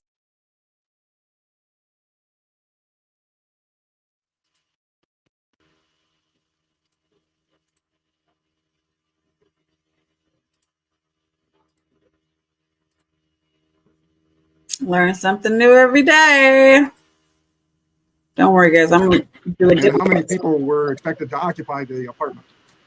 At the time that we signed the lease, Jonathan and Ashley just made me aware that them two were going to be occupying the apartment with their small child, who at the time I believe was 1. You know. Okay, so they knew about 1 child. Oh, it's so sad. Such a sad scenario. They knew about 1 child being on the occupancy list, and then the Mr. and Mrs. Myers ended up getting the other 2 children, I think, under emergency circumstances. And you're going to hear about their first factor was that, oh, they'll be here for a short period of time. And then it turned out to be a longer period of time. So they had communication with them about the children's being able to stay there. And let's just. The name of the child that was about 1 when the lease was signed? His name, I want to say his name was just Josiah, I believe was the child. Does the lease specifically specify how many people can occupy the apartment? I'm sorry, can you repeat that? Does the lease specifically provide how many people can occupy the apartment? How many people can occupy a 1-bedroom apartment? Yes. The lease doesn't state in there how many people can occupy a 1-bedroom apartment, but I did state to them that it was just supposed to be them 3 and no other one. Excuse me? Now, if the agreement is a contract in writing for which the tenants have to be hard-pressed to follow, why do they get to be loosey-goosey and say, oh, well, it's not in the contract that we don't allow 3 kids and 2 adults to stay in the 1-bedroom apartment.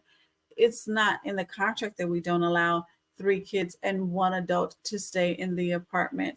But I told them it can only be the 2 adults and the 1 child. Okay, excuse me. What if she got pregnant and had a second baby? She has to terminate her baby to be in your apartment? Like, this is... Josie, do you have a copy of the lease in front of you? So much I hate this one. Could you look at paragraph 1 of the lease, please? How dare you tell them this? You want me to read it? Not the whole paragraph. If you had a chance to look at it? Yes. I'm going to ask you again, does the lease specify how many people are to occupy the apartment? For their specific apartment, yes, it does state that there are 2 people occupying the apartment. Does that include the children? No, not the 1 child that they told me about. and not even the one child that they told them about. So your lease is even wrong. So the 2 adults. Let me stop. The lease I show says 3 people. It looks like it's been whited out or something, or photocopied. Paragraph 1, number of people to occupy the property. What does your lease say, Ms. Moreno? The copy that I have in front of me just states 2.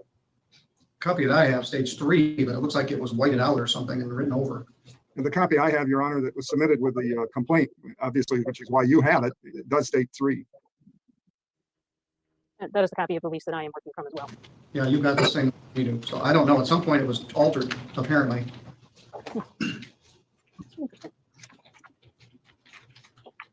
When, Josie, did you become aware at some point that more than 3 people were occupying the apartment? I had spoken to Jonathan Mailer about some complaints that we were getting about additional children living there, but when I had spoken to him, he told me that they were children that he had partial custody of and that they were only there for 2 days at a time over the weekend, and they were not there for more than 2 days. When was that? When did that discussion occur? I believe sometime back in August. Did you have any further discussions with either Mr. Mailer or Ms. Agua about unauthorized occupants? Not about unauthorized occupants, no. When did you become aware at some point that more than 3 people were occupying the apartment?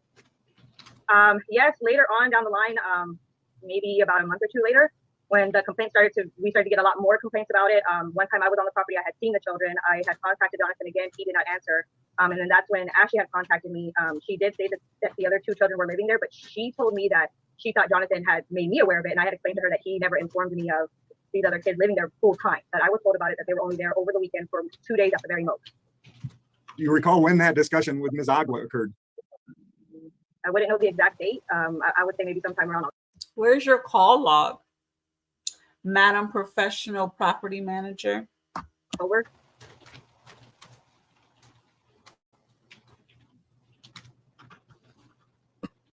See, you can always tell when you don't use a realtist. You get such whatever.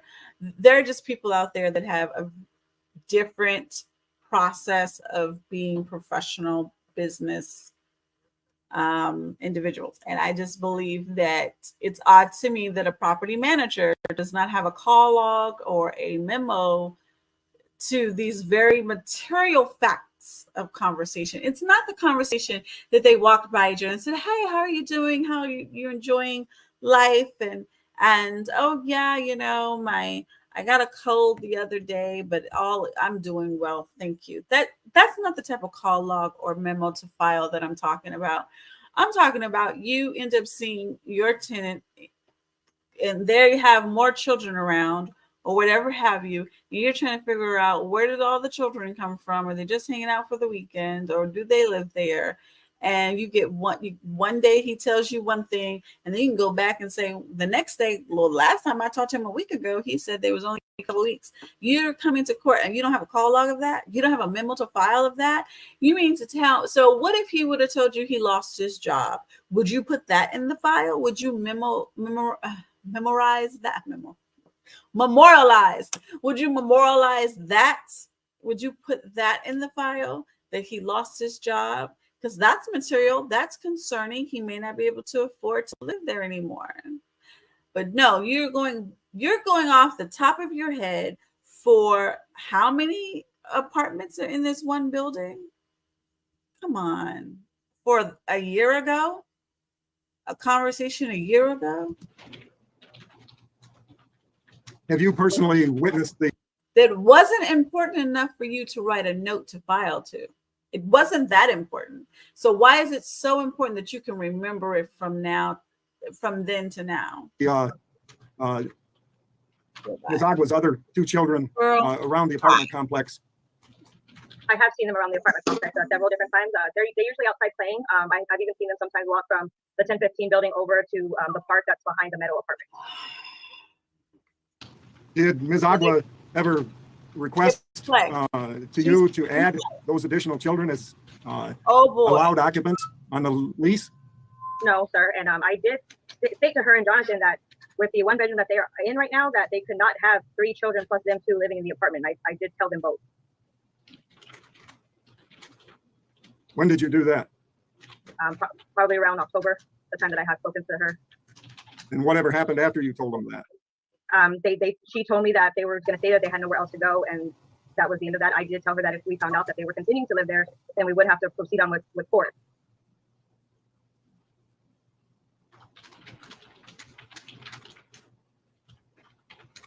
What does the, can tenants have pets without written authorization? No, I have to be notified about all pets living in the unit. Oh, Under the lease with Ms. Agua, does she have the apartment complex's written permission look here. Look here. Listen to this. Listen to the way they testify to these pet situation. to have pets in the apartment?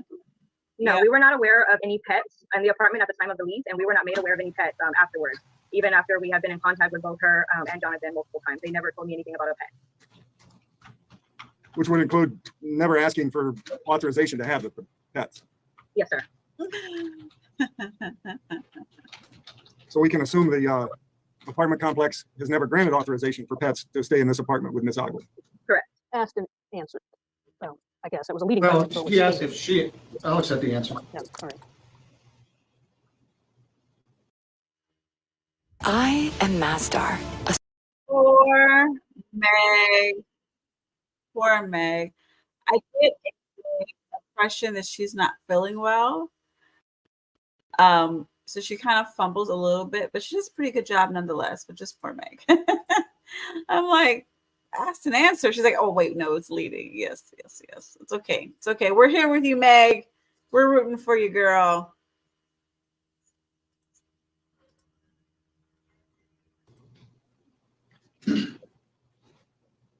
Are tenants that have pets required to have renter's insurance? We do not require them to have renter's insurance. We recommend it, but they are required to pay a monthly pet fee of $25 and then to place a $250 pet deposit down per pet. Has that happened in this case with Ms. Agua? No, sir.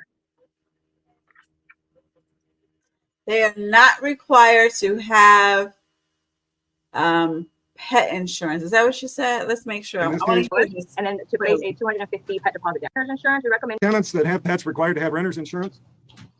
We do not require them to have renter's insurance. We recommend it, but they are required to pay a monthly pet fee of $25 and then to place a $250 pet. Okay, so the renter's insurance is recommended. It's not a requirement. Deposit down per pet. Has Okay. that happened in this case with Ms. Agua? No, sir.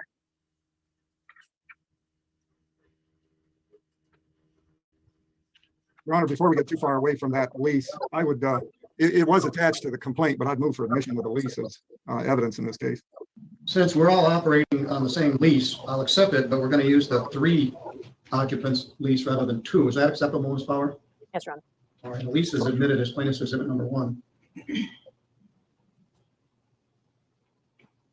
Josie, have you received complaints, noise complaints from other tenants about the occupants of Ms. Agua's apartment? Yes, sir, I have. Can you tell us how many such complaints you've received while Ms. Agua's been there? How many exactly? There's been so many, honestly, sir. I wouldn't know the exact number off the top of my head, but I do know that there have been 2 other complaints from 2 other tenants there in that building about her and about the noise. You don't know this off the top of your head? Who else has Wait complained? a minute. She doesn't know this off the top of her head? Of course not, lady. That's why you have a log. That's why you have a memo to file. That's why you have records that help to refresh your recollection. Come now. With whose complaint? We have received a complaint from a Matt Sanders. He lives in that building in B1, and then from a Rob Blair, who is the neighbor next door to her in B2. Have you received more than one complaint from these individuals? I have, yes. Do you know approximately how many complaints from each one? Mr. Blair has probably called me about, we've talked in person on 3 different occasions about the noise, and then he has called me 3 other times when I was not in the office to make those complaints. And then Matt Sanders in B1, he has complained to me twice about kids being left in the hallway.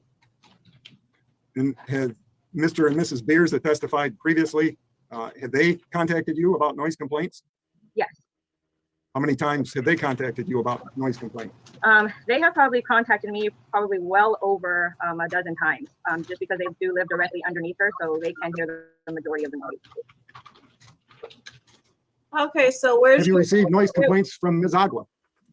noise complaints. I only received one noise complaint from her regarding the person who lived across from her, which was they no longer live there anymore. And that was the only complaint that I had received from her, and that was probably back in September.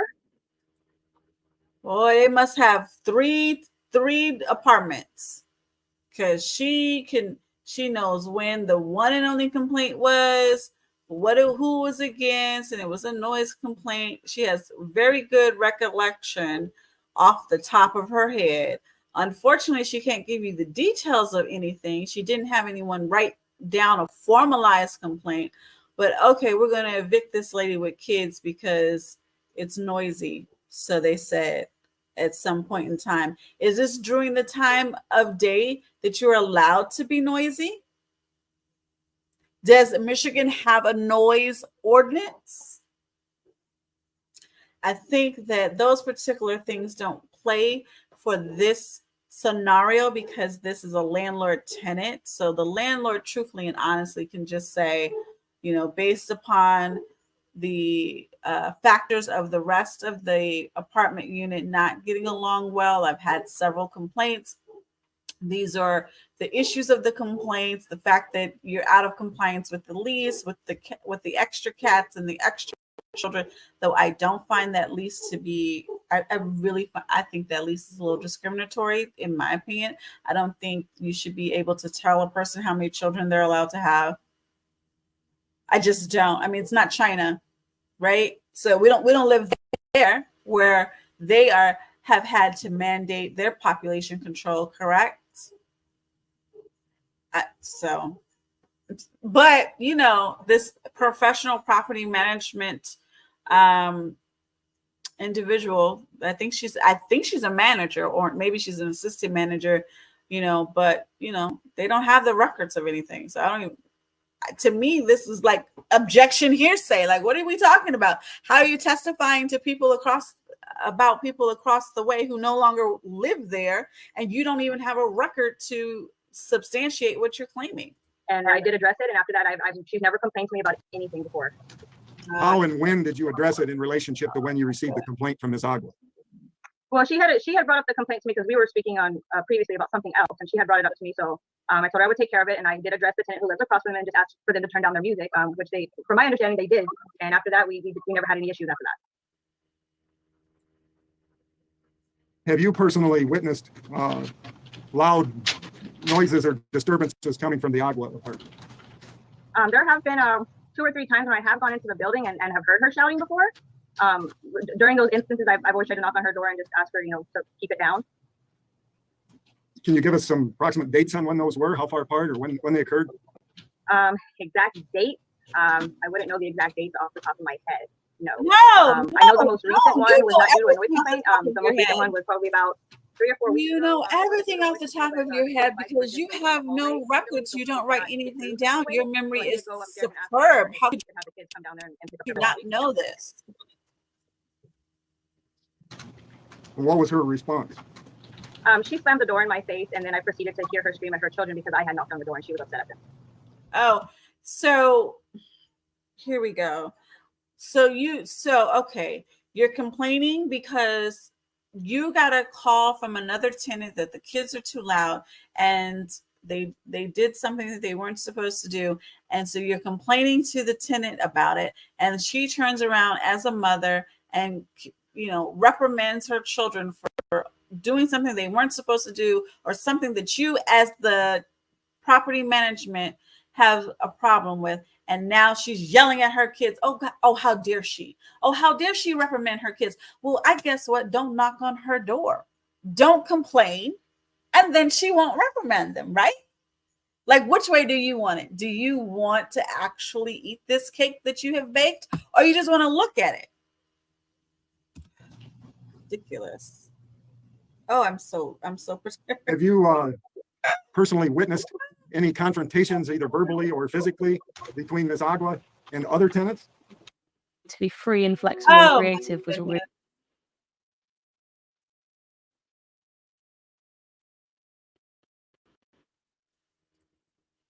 Oh my goodness. For real.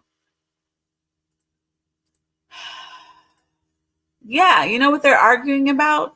You know why they're getting into confrontations? Because everybody is picking on her and her. Yes, with Daniel Beers. I did witness her one time. This was probably maybe over a month now. I was outside. Judy Beers had walked over to tell me that they had gotten into an altercation with Miss Ashley. And she asked if I could just speak to Ashley and just make sure that, to keep the peace until we got everything resolved and just have Ashley not speak to them. And I told you. What are the tattletales for? If you get into an altercation with someone, you go to the property management company.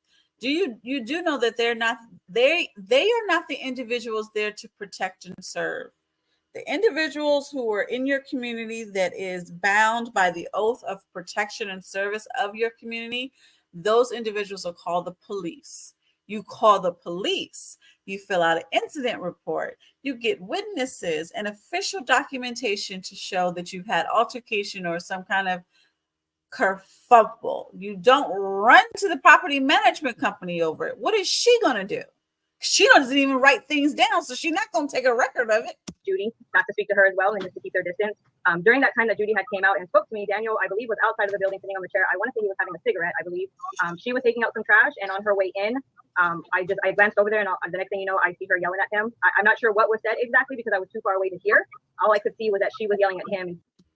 So she's yelling, but you're too far away to hear.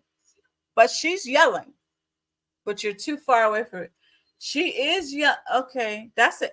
Oh, okay. I don't know how that works. I don't know how you're yelling so loudly that you're heard to be yelling, but yet you're too far away to hear. He was sitting down in the chair. And Your Honor, I want to just object to the hearsay elements that the evidence, I presume, is offered. Yes, objection and hearsay. What Ms. Leger Moreno witnessed, but not for the truth of the statements made by Ms. Beers or whether those statements were made or. We don't know what was said, but she testified this is not hearsay, it's direct evidence. You saw her yelling at her. And it's the part where she was yelling happy birthday or yes, whatever. Part where Ms. Beers said that there had been something. Well, yeah, that's not to prove the truth on the matter, sir. All right. Yes, note that. You know what? I'm yelling at my computer right now. I hope my neighbors aren't running around. Well, I mean, I don't, I own my own home. So I have certain freedoms that maybe is not afforded to those who live in an apartment. So they wouldn't be running to a property management company, but I do have an HOA. So I hope they're not running to the HOA to myself. Oh, she's yelling. Oh, she's yelling. Oh, woo, woo, yell, ha, ha, ha, ha. Yelling and saying what? Yelling to who? Oh, you don't know? Did you write it down? Did you do an incident report? No, that's why you leave it to the professional people, such as the police, right? Otherwise, what's the point of this hearsay? Thank you. Go ahead. Any other instances, Josie, that you witnessed? That I have witnessed? No. Have you been aware of any problems with Ms. Agua's children in the complex? Yes, we have gotten complaints from neighbors and tenants saying that the children are playing outside unaccompanied with an adult, which I have witnessed them walking over to the park before without an adult. People have also complained about the children being left in the hallway unaccompanied without an adult, and that it has looked like that. Like to state some hearsay objections. You've received complaints of these, whether they've happened or not. All right, I'll note your objection. Yeah, hearsay. I'm sorry, go ahead. Hearsay, Meg. I got you. And these tenants were complaining that Ashley had walked out of the building without the children. The children were still left in the hallway. And then we also got complaints about the loud noises of the children jumping up and down in the apartment, and then them jumping off of the balcony. And just for clarification, what have you personally witnessed? Any problems with Ms. Agua's children within the complex? The only issue that I have witnessed with them that I have addressed to her was my concern about them playing outside without an adult and walking all the way to another side of the complex, behind that complex and to the park, where you would not be able to watch them from her apartment. It's impossible. And you did address that with Ms. Agua? Yes. What was her response? Every time that I tried to speak to her about it, she starts yelling at me. She says that her children are allowed to play outside without an adult, that they are old enough to do so. And I've stated to her that they are not. It does state in our lease that anybody under the age of 17 playing outside does have to be accompanied by an adult. This is where I feel like we're getting more and more discriminatory towards this young lady, Miss Myers, because you have the gall to tell this woman who is raising her own children that they cannot be outside if they're the age of 17 and younger, or younger than the age of 17, by themselves to play. What? But yet when they're inside, they're too loud for the tenants, and you get all these noise complaints because the tenants can't take how loud they are. It's not a pool. They're not at the pool. So if they were at something structurally that requires the adult to be right in their vicinity, such as the pool, I can understand that. Don't have anyone under the age of 17 unaccompanied at the pool. You want to make sure that there's someone there to administer aid if something should go awry. You want to make sure that there's someone there correcting behaviors such as no running around the pool, as well as things of if you don't have a dive board, not jumping in the pool because you don't want to hit your head on the rim because you don't have a lifeguard there. So you need the parents and the adults to be present during time of play in the pool. That sounds a little more reasonable to me. But you're talking about because they went to go play outside? Because they want to go play. You're talking about she doesn't have her eyes on them? Sounds like everybody in the apartment complex has their eyes on their kids, because let you tell it, by all means, they know everything that her kids do. They jump in here and they jump in there. Oh, Lord.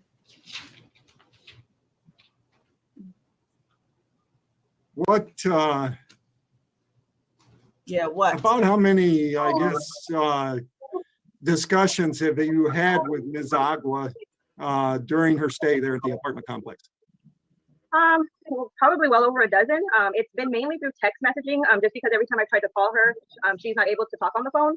I'm not sure for what reason. She's not able to. So she has always stated to me that texting is best for her. I know what so reason. To try and to you don't write nothing down, so she wants to have a written record. Have any of those, other than you've already described, have any of those discussions, face-to-face discussions, I'm trying to be your friend, ended in loud voices or screaming? Oh yeah, loud voices. Yes, they have. Could you describe that, please? Well, like I said, for example, when the whole bike situation with the kids had the bikes in the hallway, she did yell and she slammed the door in my face about that. When I had approached her about the day that she was yelling at Mr. Beers outside, and I had approached her about that, she was also shouting at me before the cop arrived, and then when he arrived, she was being very loud too when he was there. Wait. So you're complaining about her being loud because she screamed and was loud with the kids and reprimanding them. Now that's a loud noise complaint when you were standing right there? What are you doing? Just looking for reasons to get rid of her? Fishing. Have you had any issues with Ms. Agua as far as telephone contact or text that you would describe as inappropriate? Yes, a few times actually. There's been a few times that I did try to talk to her just about some complaints that I were getting from tenants. So my protocol that I would, whenever I would get these complaints from tenants or neighbors, I would try and contact her immediately to address these issues. Every time that I would contact her and address them, she would constantly start sending me voice messages or text messages, calling me names or just being very upset. Your Honor, I would, and I'm sorry to interrupt, Ms. Moreno, but Your Honor, I would actually object on relevance because none of this has been pled in the complaint. There's nothing that has been pled about treatment and management. I guess I object on that, to this line of questioning about the personal interactions. I'll note your objection, but I'll allow it. Thank you. Go ahead. Were you done, Josie? Or yeah, just about, yeah.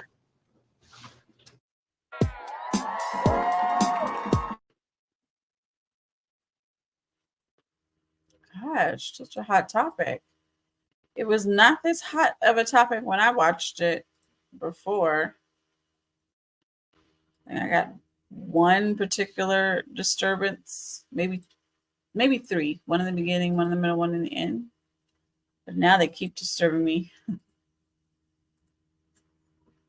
It's about, yeah.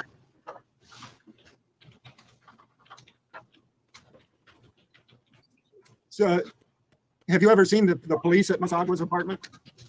The only time that I actually witnessed the police there was the time that she was yelling at Mr. Beer. Other than that, the only time that I was made aware that the cops were there were from other tenants that called me to let me know that the cops were there and wanting to know what was going on. In getting ready for this hearing, did you try to obtain police reports? Yes, we did. Yes. When you say we, who's we? Me and my manager, Patricia Brown. Okay. And well, how did you go about obtaining those police reports? Well, we do every month. We get, I guess, call reports from the police department. They do send to us. So I went over those, looked over all the call incidents that they were called out to her specific unit. I highlighted them. I went over them with my manager, Patricia Brown, and then from there we filled out a form from the police department to obtain all the police reports for her unit. And did you obtain reports from the police department? We did, yes. And you provided those to me? Yes. And those are the ones we submitted to the court? Yes, sir. And the ones we've heard previous testimony about? Yes, sir. Your Honor, based on Josie's testimony, I'd move for For admission of noise? police reports. I have no objection to that. All right. All the police reports will be Exhibit 2. Did there come a time when you inspected Ms. Agua's apartment? Yes, we did inspect her apartment once. When did that happen? I believe it was on January 27th of 2021. Did you give prior notice to the inspection to Ms. Agua that was going to take place? Yes, and she was made aware of that because she did contact me that morning via text message to let me know that she was going to be out of town until Monday. She told me that we were allowed to go into her place and not to touch anything. What was that inspection for? It was for the city inspection. It was me, my maintenance guy, David, and then the city inspector, Tim. How long before the inspection? Do you know how that she had notice of the inspection? She had at least a week's notice. And you personally went into the apartment on January 27th? Yes. Did anybody else enter the apartment? Me and David, because he did have to check the smoke detector to make sure it was working properly, and I'm not tall enough to reach it. Okay, I want to see something on this. Hold on. I might be hearing this incorrectly. Hold on. Yes, sir. Your Honor, based on Joe's 2.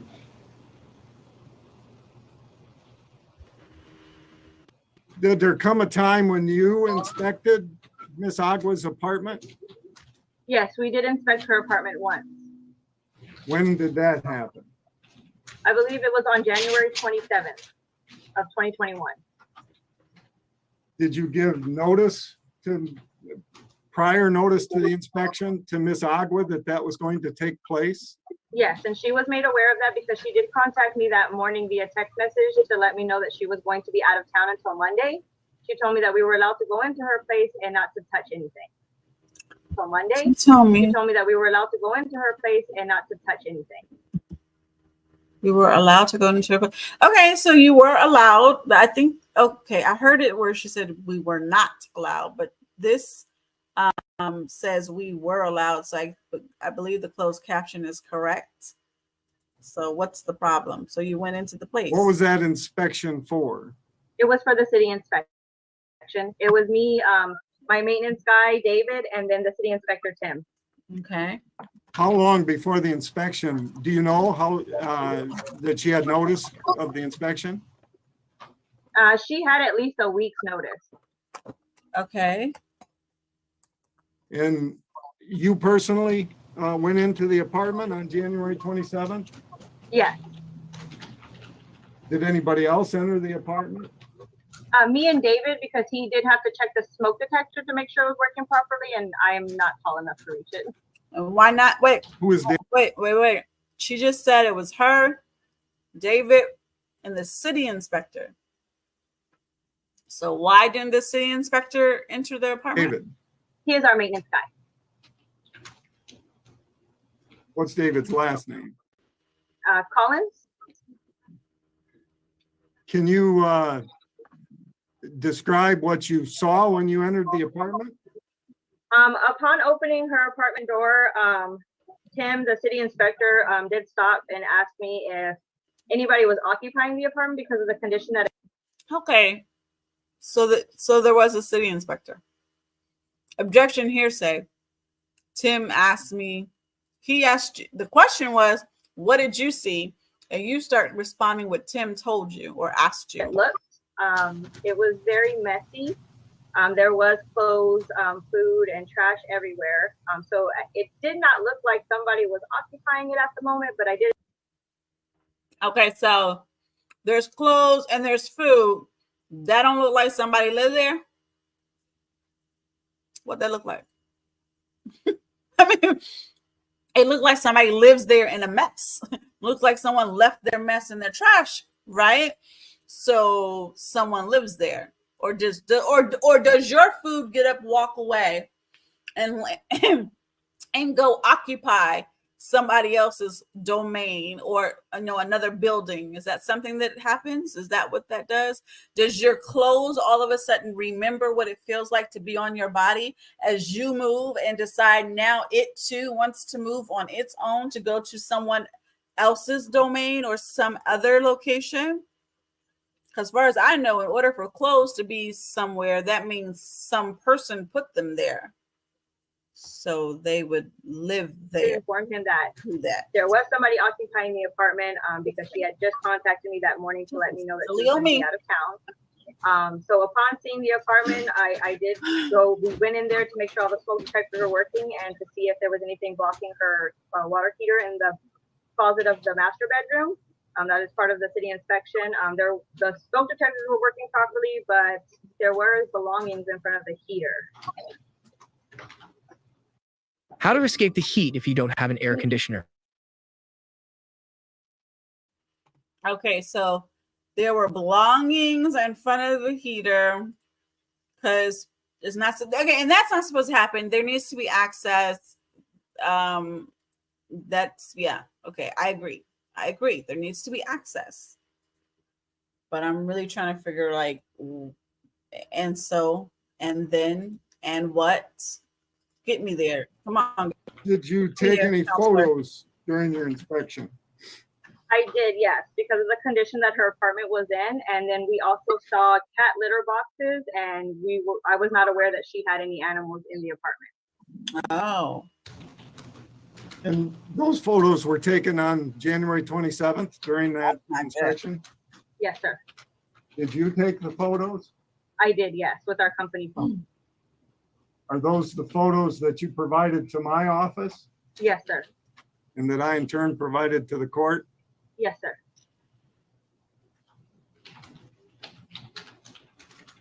Do those photos that you took that day accurately represent the condition of the apartment on January 27th of 2021?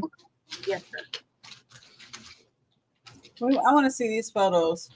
Thank God. You didn't change or rearrange or do anything in the apartment. You just simply took the photos of what was there? Yes, sir. So now I know why Meg was trying to get that information in. So I hope in rebuttal she brings it up, because Meg was trying to get the information in as to why Miss Myers had to go on this particular vacation, especially separate from her children, or at least be out of town, and maybe there's some emergency reason is why she had to leave in a hurry. I did touch anything in the apartment. The only thing that I did was open up a closet door. Huh?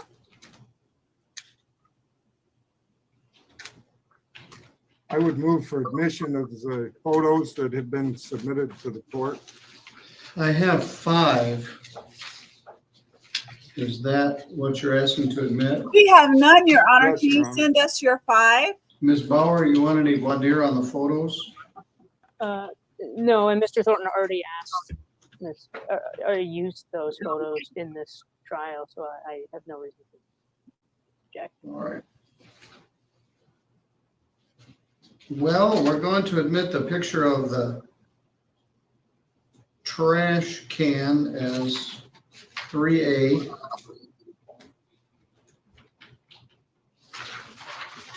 The refrigerator and the kitchen area will be 3B. It's so upsetting. Like I said, I have 5 children. It's really upsetting to me because I can have the maids come and clean on Monday. Tuesday evening, you show up and I have a big disarray in my house, right? It happens. But it's upsetting to me that they have these pictures as evidence after the woman said, I can't be here. I'm assuming she said she has an emergency. No one's interested in evidence, but I can't be here. Go ahead and have access. I will just please don't touch anything out. But I don't even know why she would say that. I mean, if you wanted to come clean my house, I'd be like, yeah, come clean my house. Obviously, I'm going through something. If you've seen clothes everywhere, trash everywhere, food, and all this other stuff that this lady is now asserting as to be a fact, I don't understand why she would have a problem with them cleaning it up if that's what they wanted to do. But if there's not any, I don't know. It's like you come over during laundry day and you got 12 piles of clothes all along the garage, and then you come and you're like, oh my gosh, all these clothes, you don't pick up any clothes, and I'm like, God, well, that's what you do when you get ready to wash them. You got to separate the clothes. Is that why the clothes were out? Like, come on, dude, come on, you're working hard. The dining room table with a high chair in it is 3C. Oh, did the baby drop food in the high chair and on the, The floor in that area with a broomstick and a bunch of debris on the floor will be 3.5 or 3D. Yeah, a bunch of debris on the floor. No. And the final picture, it has a box fan and a lot of debris on the floor. It's hard to even tell what everything is. Will be 3F. That's not good at all. Did the court not receive a picture of the bathroom with the cat litter box?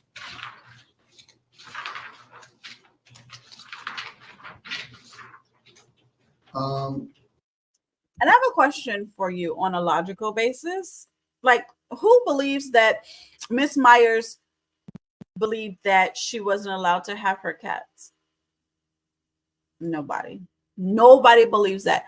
And the reason why nobody believes that is because if she thought she was not allowed to have her cats as pets, she would have told her mother to take that litter box with them and the cat so they wouldn't be on the scene when these people came by without her being present.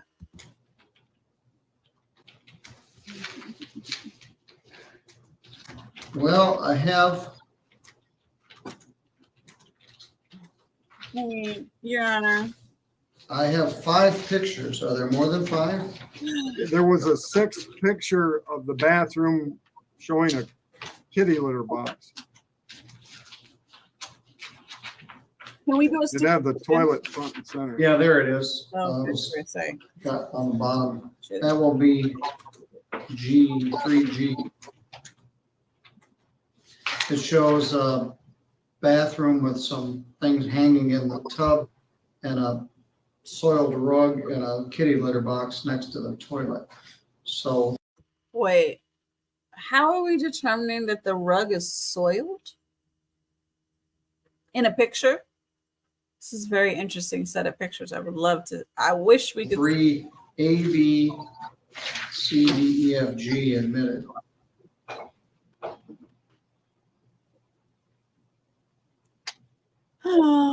But okay, so I have been ragging on the landlord a great deal because I really have a moral reason, like morally, I just think it's really wrong to put this woman in this situation. However, there is the reality she is making those contributions all herself, right? So you have to be responsible enough to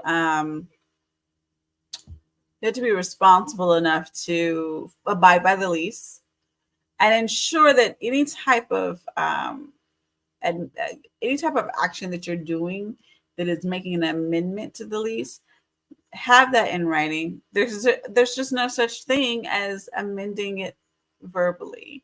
And this is why, because people will get along until they don't, right? It's all gravy until it's not. It's not a problem until it is. And the only way you can prove that it's not a problem is if you have things in writing. All right, thank you. Josie? Wait a minute, I got my numbers mixed up. A, B, C is the table, D is the floor, E is the mess with the box fan, and F is the bathroom.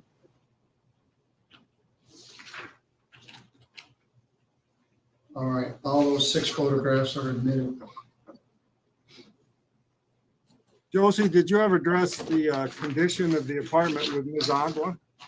Yes.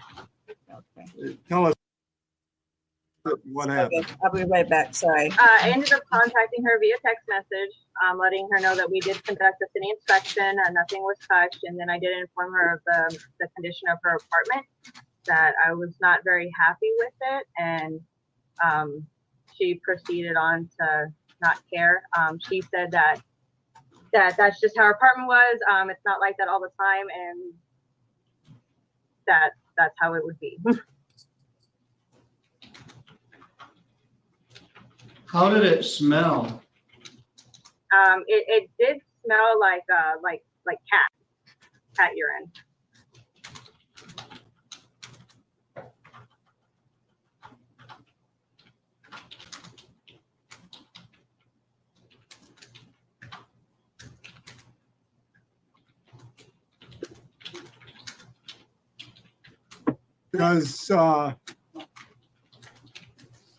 Does Miss Agua qualify to continue to rent this apartment without Mr. Naylor being a tenant? Again, I object on relevant purposes. Well, I think it's relevant. If she doesn't qualify, then So I don't know. Let me let him get his words. that's relevant to whether they want to continue the tenancy. Yeah, but that's not before the court. It's the other side of the coin of the issues you're trying to get in, which are So this is where, legal minds don't agree, right? Anytime you get one or two lawyers or legal-minded individuals to agree on something, you have made a miracle happen. Because actually, what I heard I could be wrong, but what I heard Judge Middleton say was it was irrelevant to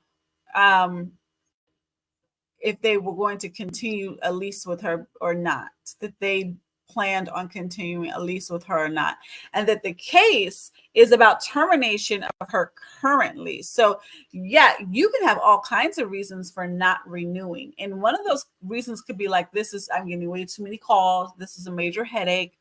I don't want to renew a lease with you. That's no problem because the lease is up. But you're saying in this particular lease, you're going to terminate early prior to the actual lease being up. And so I would think you would need to substantiate why you were terminating the lease early, not because you don't foresee that she has the ability to qualify for later application. Has she submitted a new application with you? Has she submitted a renewal with you? So even if you said she doesn't make enough money or her FICO score is too low, then answer, how do you know she doesn't? She didn't submit a new application, right? So how would you come to that conclusion legitimately and without objectivity? equitable issues. But You may answer the question. No, I do not believe she would qualify. From my understanding, I do not believe she would. How do you know? So she wouldn't qualify based on income? Based on income and then the amount of children she has in her apartment. I mean, if she wanted to try and get an apartment with us, we would automatically have to put her in a 2-bedroom, and she would have to make 3 times the rent. Okay, so what? Because she has 3 children. So if she had 1 child, she doesn't have to go to a 2-bedroom. Okay, whatever. Bottom line is you haven't ran an application on her and you are under the impression she doesn't work, she doesn't have income. Well, is she making payments now? Where are they coming from? The sky? All right, let me hear that again. So she'd have to go to a 3-bedroom apartment or 2-bedroom. Yes, the 2-bedroom. And that costs more? It does. The 2 bedrooms are $775 a month. Well, we got sky payments. How much is a 1-bedroom? $675 a month. Come on, sky payments. And a 2-bedroom is $775 per month. And what would the income standard be again, Josie? What income would she have to show to rent a 2-bedroom? For a 2-bedroom, she would have to be making at least $2,300 a month. Wait, it's not. Wait a minute. What? Has Ms. Agua ever applied for a 2-bedroom apartment? I didn't get no. No, she has contacted me, her and Jonathan, probably back in September, possibly. They did ask for a 2-bedroom to be upgraded to a 2-bedroom. But at the time we did not have any, and I did tell them that. So you didn't have it available. Not she didn't qualify for it. So you have no way of knowing if she qualifies for it because you didn't run her information. What a lot of supposition we got right now. We just believe this. Did they contact you again after that? After that, no. Sorry, does she not getting divorced? Does he not make child support payments? Is he not paying her alimony? How can you tell her what she can afford if you don't have an application in for objection, objection, objection, objection, objection, objection, objection, objection, objection, objection, objection, objection, objection. It's no there's no basis for this assumption. Conclusion with evidence not in fact. So I was not made any kind of contact from either one of them about upgrading to a 2-bedroom. The last time she had contacted me was regarding that Jonathan had moved out of the apartment.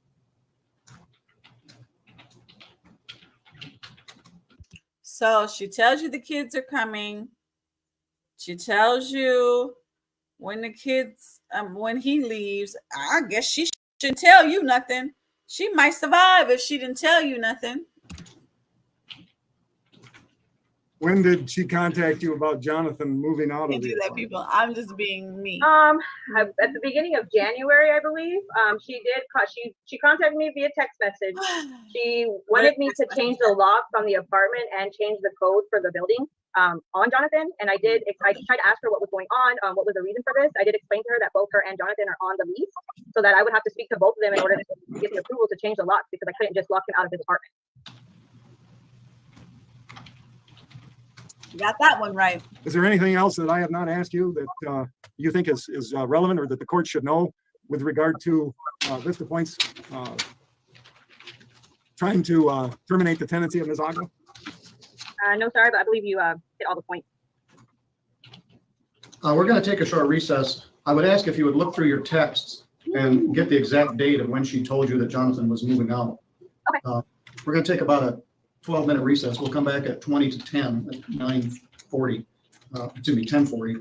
We'll return. All right, you all can have a little break. Are we going to pause? Stop the recording and leave the live feed on. Recording and go live.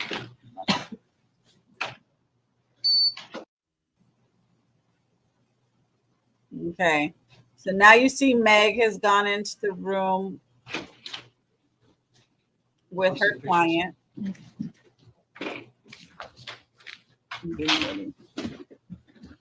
Okay, it's 10:40. Everybody appears to be back.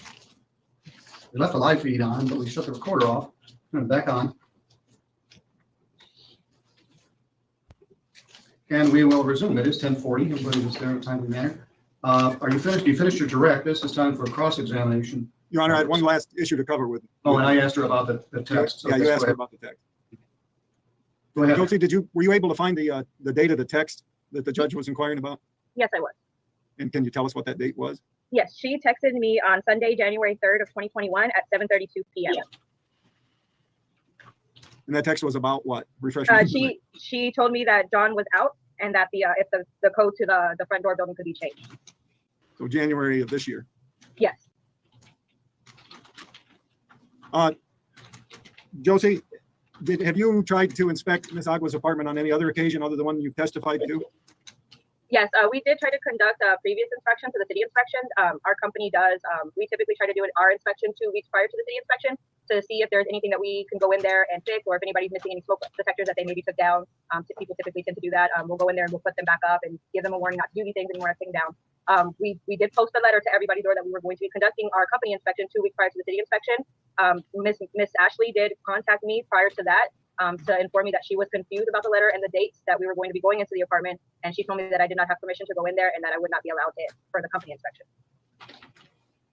Any other attempts to inspect other than what you testified to? That I've tried, no. That's all I have, Your Honor. Josie? Thank you. Your Honor, may I please support? Yes, just one moment, please. I'm sorry. Oh, no, that's what I asked. Okay.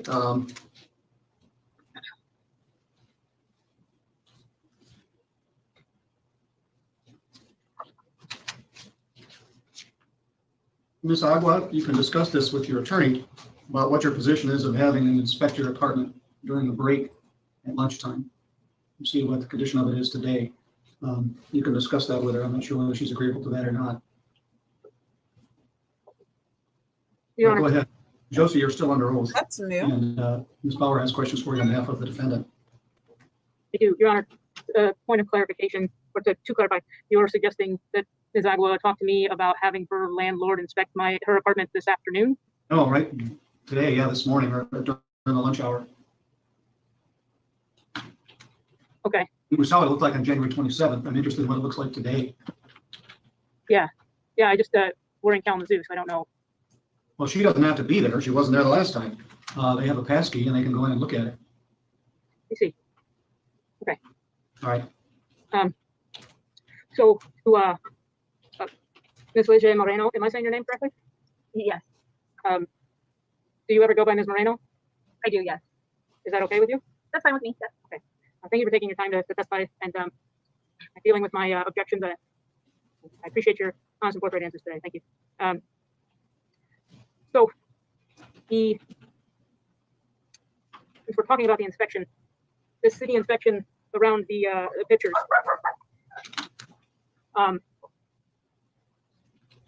those were taken after this lawsuit was filed. Is that correct? I'm sorry, what? I'm sorry. Those were taken after this lawsuit was filed. Is that correct? Yes. So they should not inform the courts.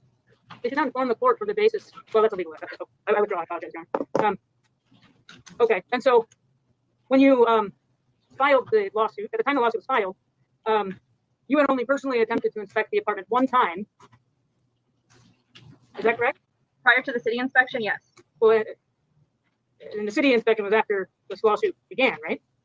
Your Yeah. Honor, just as a point of clarification, the lawsuit, I don't think was filed until February 17. I understand. I don't need Attorney Lance to testify. She has a witness. Why is he interjecting? 2021. The photos were taken, the testimony was in January 27th, I believe, of 2021. So photos were, I don't think was filed until February 17 of 2021. The photos were taken, the testimony was in January 27th, I believe, of 2021. So the photos were actually taken prior to the lawsuit. The notice to quit had been issued prior to the photos. And the notice to quit is a condition precedent to being able to file the suit. It is the notice to quit that gives your client the right to claim possession under the Summary Proceedings Act. I'm not arguing that point. I'm just point of clarification. The suit wasn't filed till February 17 or after. All right, thank you. So on the point of the notice to quit, is it true that when Ms. Agua told you that when she declined your permission, that you told her that fine, you will be in summation, then you will be evicting her. Is that correct? And I told her it was a violation of her lease to deny us access to her apartment for an inspection. So at no point in time did you tell her something along the lines of, we'll see you in court? I don't believe so, no. Okay.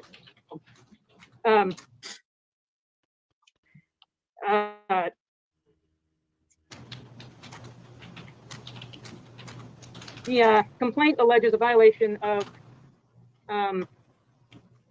paragraph 23 of the lease, which in terms of this inspection and the opportunity to inspect, and it says that, or I guess let me get this, with regards to whether withholding consent is reasonable or not, did Ms. Agua tell you that she was sick when she withheld her consent?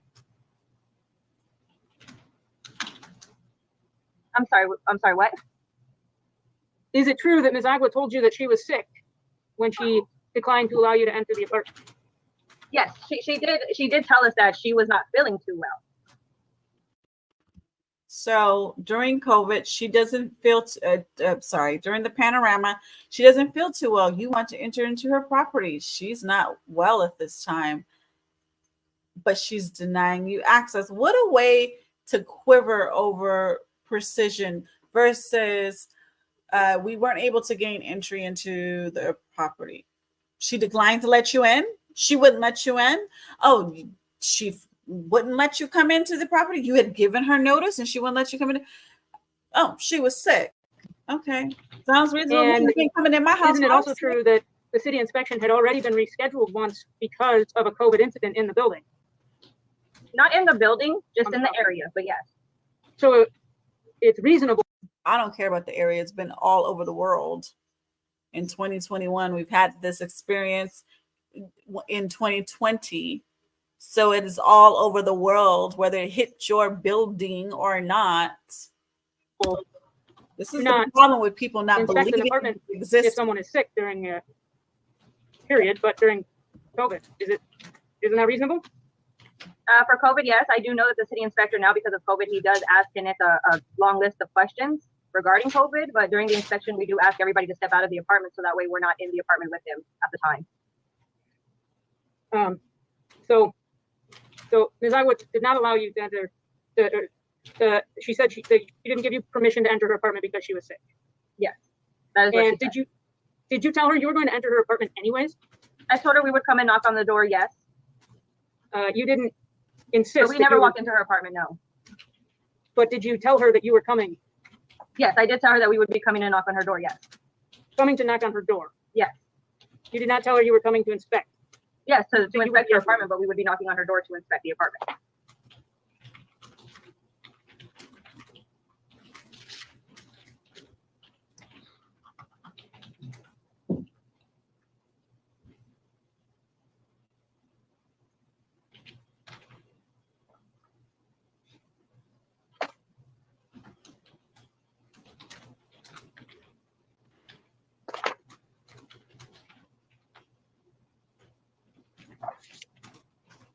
Okay. Well, just to not waste the court's time, I will not refresh your memory of what you said at this moment. But did anybody else decline to allow you to inspect their apartment as part of this city inspection process? I would object on relevancy. I would counter that my argument is this unfair, unequal treatment, and I have a base. I would counter city inspection process to allow you to inspect their apartment as part of this city inspection process. I would object on relevancy. Also at this moment, but did anybody else decline to allow you to inspect their apartment as part of this city inspection Anybody process? else decline? I would object on relevancy. I would counter that my argument is this unfair, unequal treatment, and I have a basis for my question. My question is not arbitrary. I like it. All right, this would be the late January inspection. Did anyone else object? No, nobody else objected to us going in to inspect their apartment. Your Honor, I would request permission to share my screen. Yes, share your screen. You Let's may. see something. Thank you. Finally, some evidence on the screen. What you got, Meg? What you got? What you got? What you got? Show us what you got. Oh, okay, yes. Okay. Oh, I can't see it, Meg. I can't see it. What's The repository for city inspection records of BS&A online. Is the address, the formal address for the apartment that you manage, Ms. Moreno, 1005 Cato Lane? Yes, ma'am. I guess, And- Your Honor, at this point, I'm going to do a foundation objection. If we're going to jump right into asking questions about, I think we need some foundation as to what this document is and who impeachment? made the document. Actually, but okay. Yes, it's a business record, but it's not hers. She's trying to impeach the witness's testimony. The witness says, no, nobody else objected. This appears to be something she got off the internet from the Sturgis Police Department, Sturgis City. Yeah, I had not offered it as a proposed exhibit yet because I was attempting to lay said foundation by confirming that the address is that which is the building address. Right, confirming that this has any bearing, that it is. Have you, Ms. Moreno, have you ever seen the inspection reports from Yes. this? So have you ever, was there a unit that the city attempted to inspect from which the doors were locked? There was. Are you talking about the 1021A or 1023A4 unit? The main door was locked, but we were actually able to get back into it. And it was not because the tenant was refusing to let us in. They had changed the lock on the bottom door lock and didn't inform us of it. We have taken care of it since then and mastered it and gotten that squared away. But the tenant was actually inside sleeping. She just did not hear us knocking. So an inspection wasn't completed? No, we actually went into her apartment. We had to do a re-inspection the second time because we found some violations in her apartment. When? You went the second time the same day? Okay. And so she changed the locks on her own? Yes, the bottom lock was changed and it was not mastered to our key. Would that be a violation of your lease? It is, and we did handle it, and she did explain to us the reasoning for her changing it. We did notify her, send her a letter letting her know that that is a violation of her lease. She is not allowed to do so, and if it does happen again, that we would be terminating her lease agreement. And since then, it has not happened. You gave her an opportunity to correct. I don't want to try this other case. They inspected it. She changed the locks. They dealt with it, and I don't want to go down the rabbit hole on apartment A4. Understood, Your Honor. Did the city inspector ever inform you that he does not inspect units that are subject to eviction? No, he did not. Did the city inspector ever himself inspect Ms. Agua's unit? He did not. When did the inspector ever inform you that he does not inspect units that are subject to eviction? No, he did not. Did the city inspector ever himself inspect Ms. Agua's unit? He did not. When I opened the door to her apartment the day of the inspection on the 27th, like I said, he did ask me if anybody was occupying the unit. I did inform her that there was somebody there. I did inform him that she had contacted me that morning, that it was just looking like that because that's how she had it. He did not want to go into the apartment because of the way it looked. He did not, your testimony is that he did not enter the apartment? No. He stood right there at the doorway and asked for me and David to go in and check the smoke detector just so he could check that off of his list, which we did go in there and do. Okay. Okay. And there was some testimony a few minutes ago about the water heater. Yeah, so who? Did other units had concerns with the water heater? Yes. Isn't it true that your units are built so that the water heaters are in the closet of the master bedroom where clothes are meant to be stored? Yes, that is where they are located. So is it reasonable for a tenant to use the closet? Absolutely. And so why are you mad about the water heater, Meg? I mean, Trish, whatever her name is. Josie. Your Honor, I will stop sharing my screen at this time. And I appreciate that. Okay.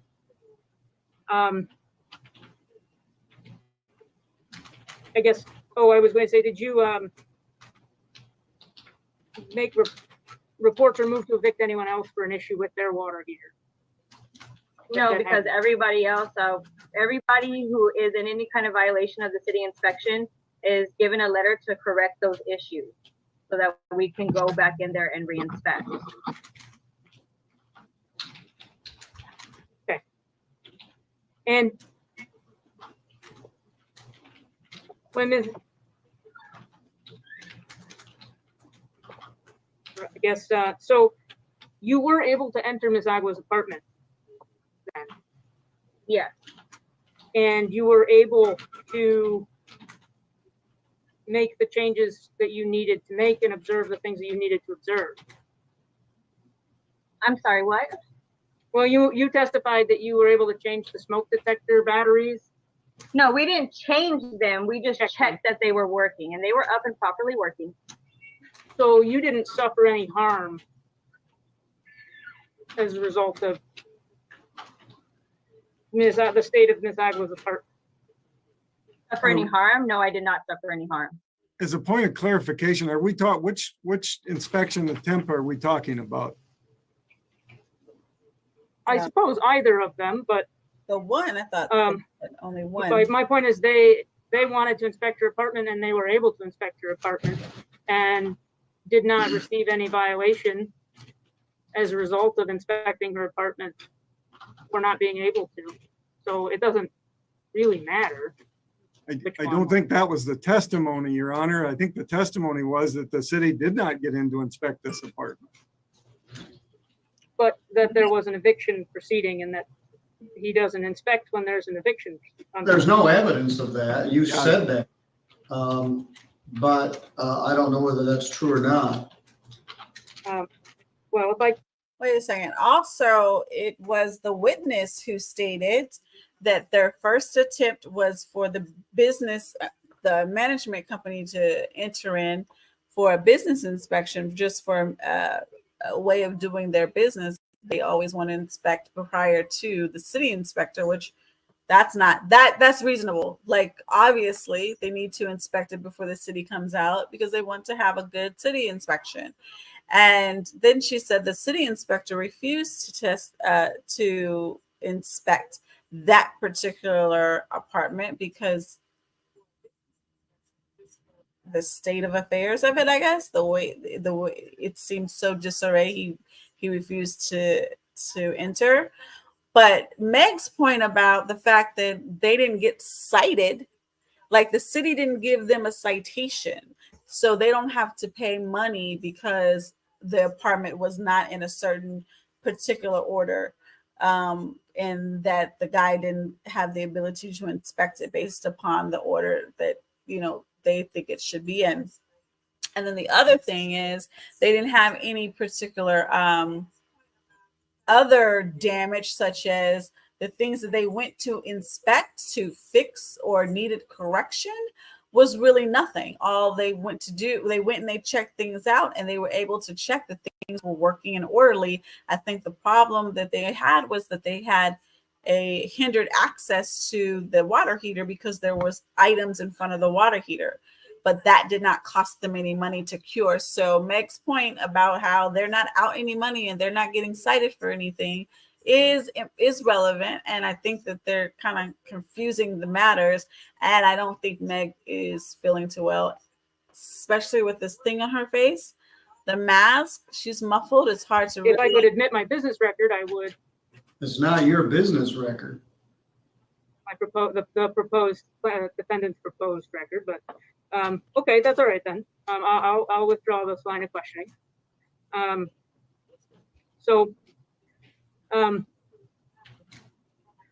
Ms. Moreno, did you and Ms. Agua, what was the relationship like with you and Ms. Agua when she first moved in? Just a normal relationship that I have with all my other tenants. They pay their rent on time. If they have any issues, they contact me with those issues and I address them. But other than up until the noise complaints started rolling in, I mean, I really did not have any contact with her or Jonathan. They were just normal tenants there.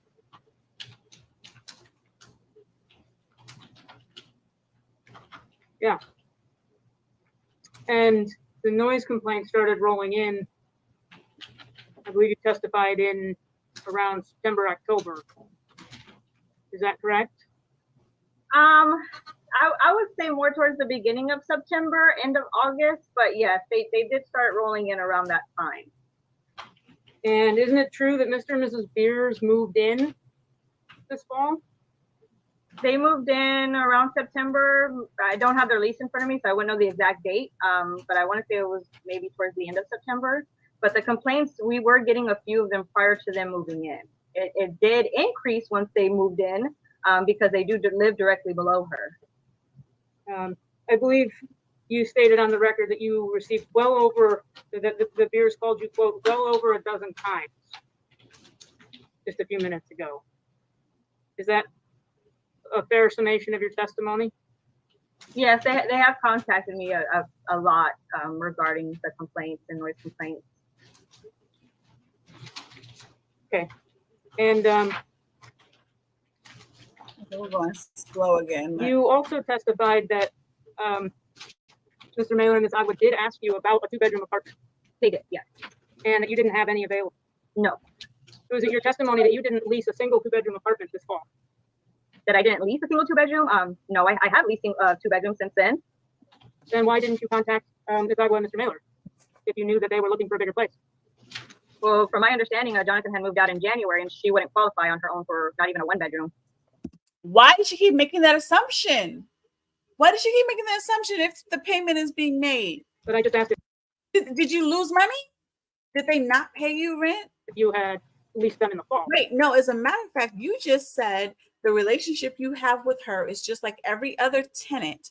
It was they paid on time, and if they had an issue, they'd contact you. So what are you talking about now? No, I have leasing two bedrooms since then. Then why didn't you contact Ms. Agua and Mr. Mailer if you knew that they were looking for a bigger place? Well, from my understanding, Jonathan had moved out in January and she wouldn't qualify on her own for not even a one-bedroom. But I just asked if you had leased them in the fall.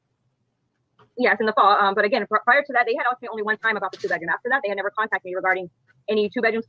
Oh, so I got to call you every 5 days to figure out if now you have a two-bedroom versus you writing it down. You know, that beautiful, it's not actual, type it.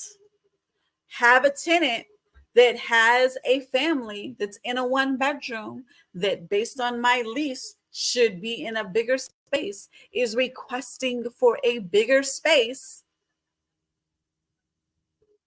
so that when a bigger space is available, ding, ding, ding, ding, ding. Hi, Mrs. Myers. I don't know if you guys want to put it in your application or not, but I do in fact have a two-bedroom available by the end of this month.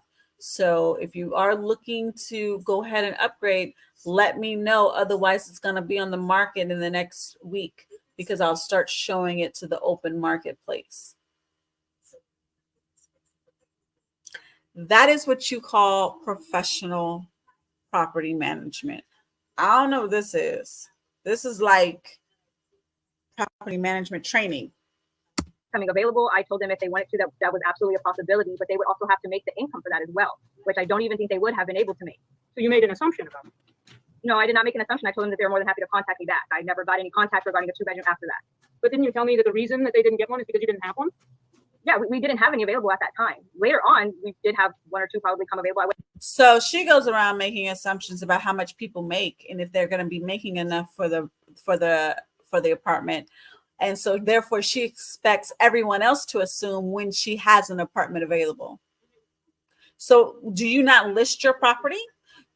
So wait, as a property manager, are you now telling me, are you now testifying before this whole wide world that in fact you don't take open listings, vacant properties and put them on the open marketplace? You don't call up Zillow, you don't call the MLS, you don't put nothing up on Craigslist, you don't put out flyers, you don't tell nobody about it because people should just be calling you all day, every day just to find out if you have something vacant because you don't do any type of marketing.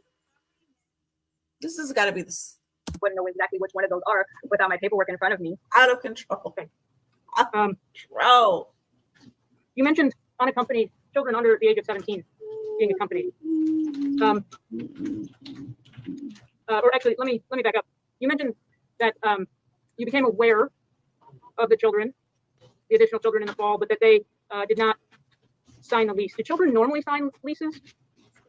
No, I did not say the children had to sign the lease. I said that they had to be put on the lease, that there was other children occupying the apartment. Okay, thank you.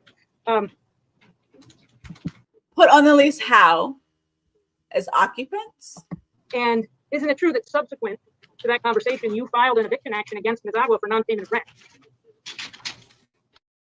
I don't believe so. Wait. I didn't hear that, Meg. Sorry, I'm gonna have to take this back. The muffle is a little hard to get through with her mask, but I'm trying to against Ms. Agua for non-payment of rent. And isn't it true that subsequent to that conversation, you filed an eviction action against Ms. Agua for non-payment of rent? Oh, so when you came to find out that there was extra tenants, all of a sudden she had, in your eyes, you're gonna do non-payment of rent eviction, not termination of tenancy. That could be a clerical error because maybe you're not ready for the big dogs, you know. That could be that. I don't know. I don't want to. I want to be a little more respectful than I have been because I've been kind of, rimming her. However, I am perturbed. I am perturbed. I don't believe so. So you did not receive money from Keystone on behalf of Ms. Agua at the end of December? For that, we did, yes. We did have to serve her the letter. We never officially took her to court. We just served her the one letter so that she could get the help from Keystone. Yes, I did try my best to try and help her with her back rent from the pandemic, as I did with all my other tenants. Yes, and thank you for correcting, making that clear that you did not actually file a case. And that you were assisting them. So you did make affirmative efforts to continue to collect rent on this unit, so, right? Yes. Okay. Which is right. I'm sorry, I got distracted. What happened? Okay. Which is right. Okay. Which is, and that you were assisting them. So, I'm making that clear that you did not actually file a case, and that you were assisting them. So, you did make affirmative efforts to continue to collect rent on this unit. So, right? Yes. Okay. I missed it. I don't know what happened. Right. I missed it.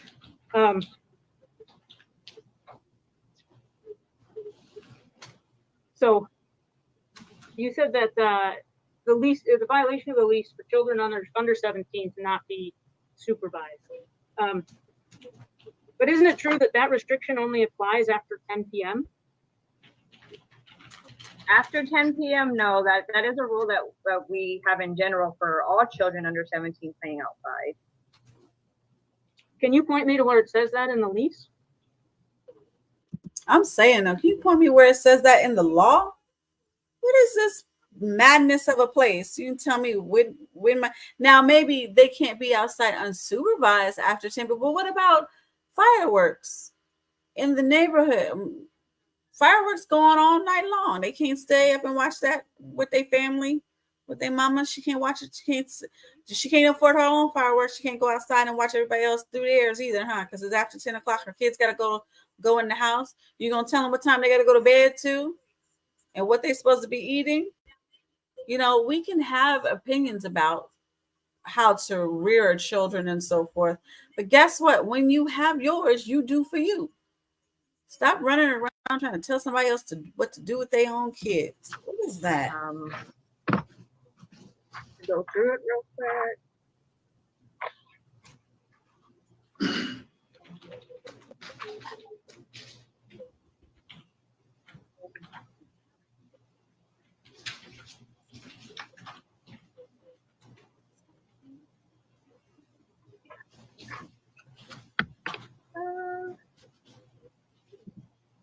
What are we doing?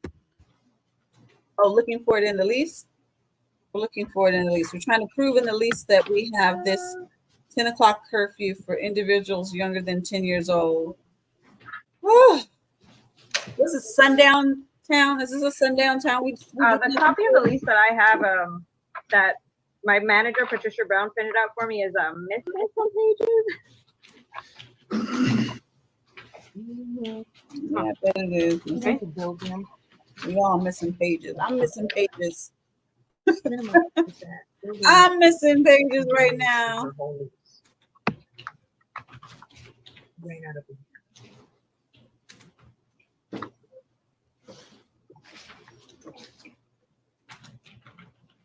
Girl.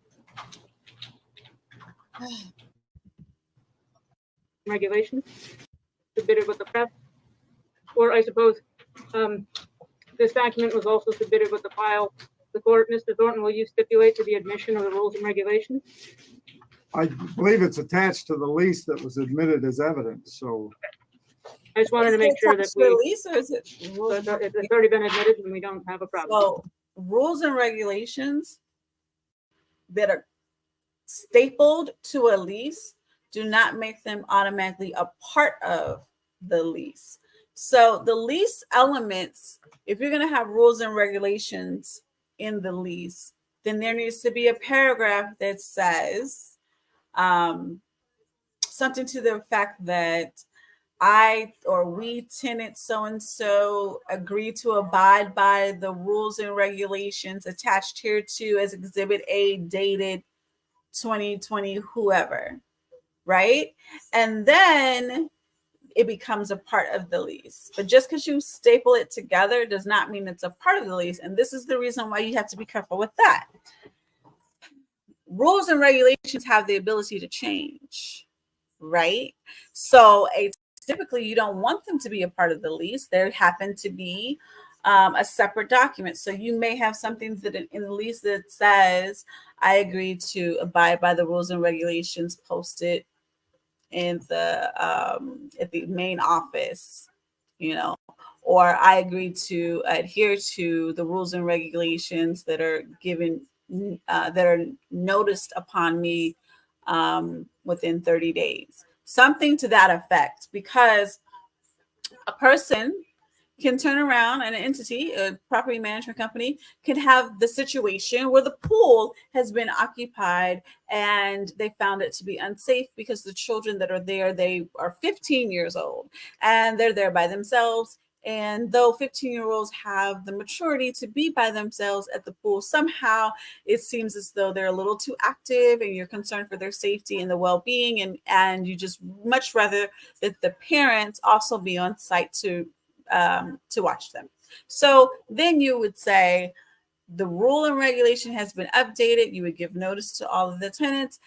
This now includes any child of the age of 15 or younger that are playing at the pool or within the pool fence, whether they are playing at the pool or just sitting by the pool, must be accompanied by an adult of 18 or older. Or whatever, maybe their majority is 17 because they say 17 a lot. So maybe that's the majority, whatever the majority is.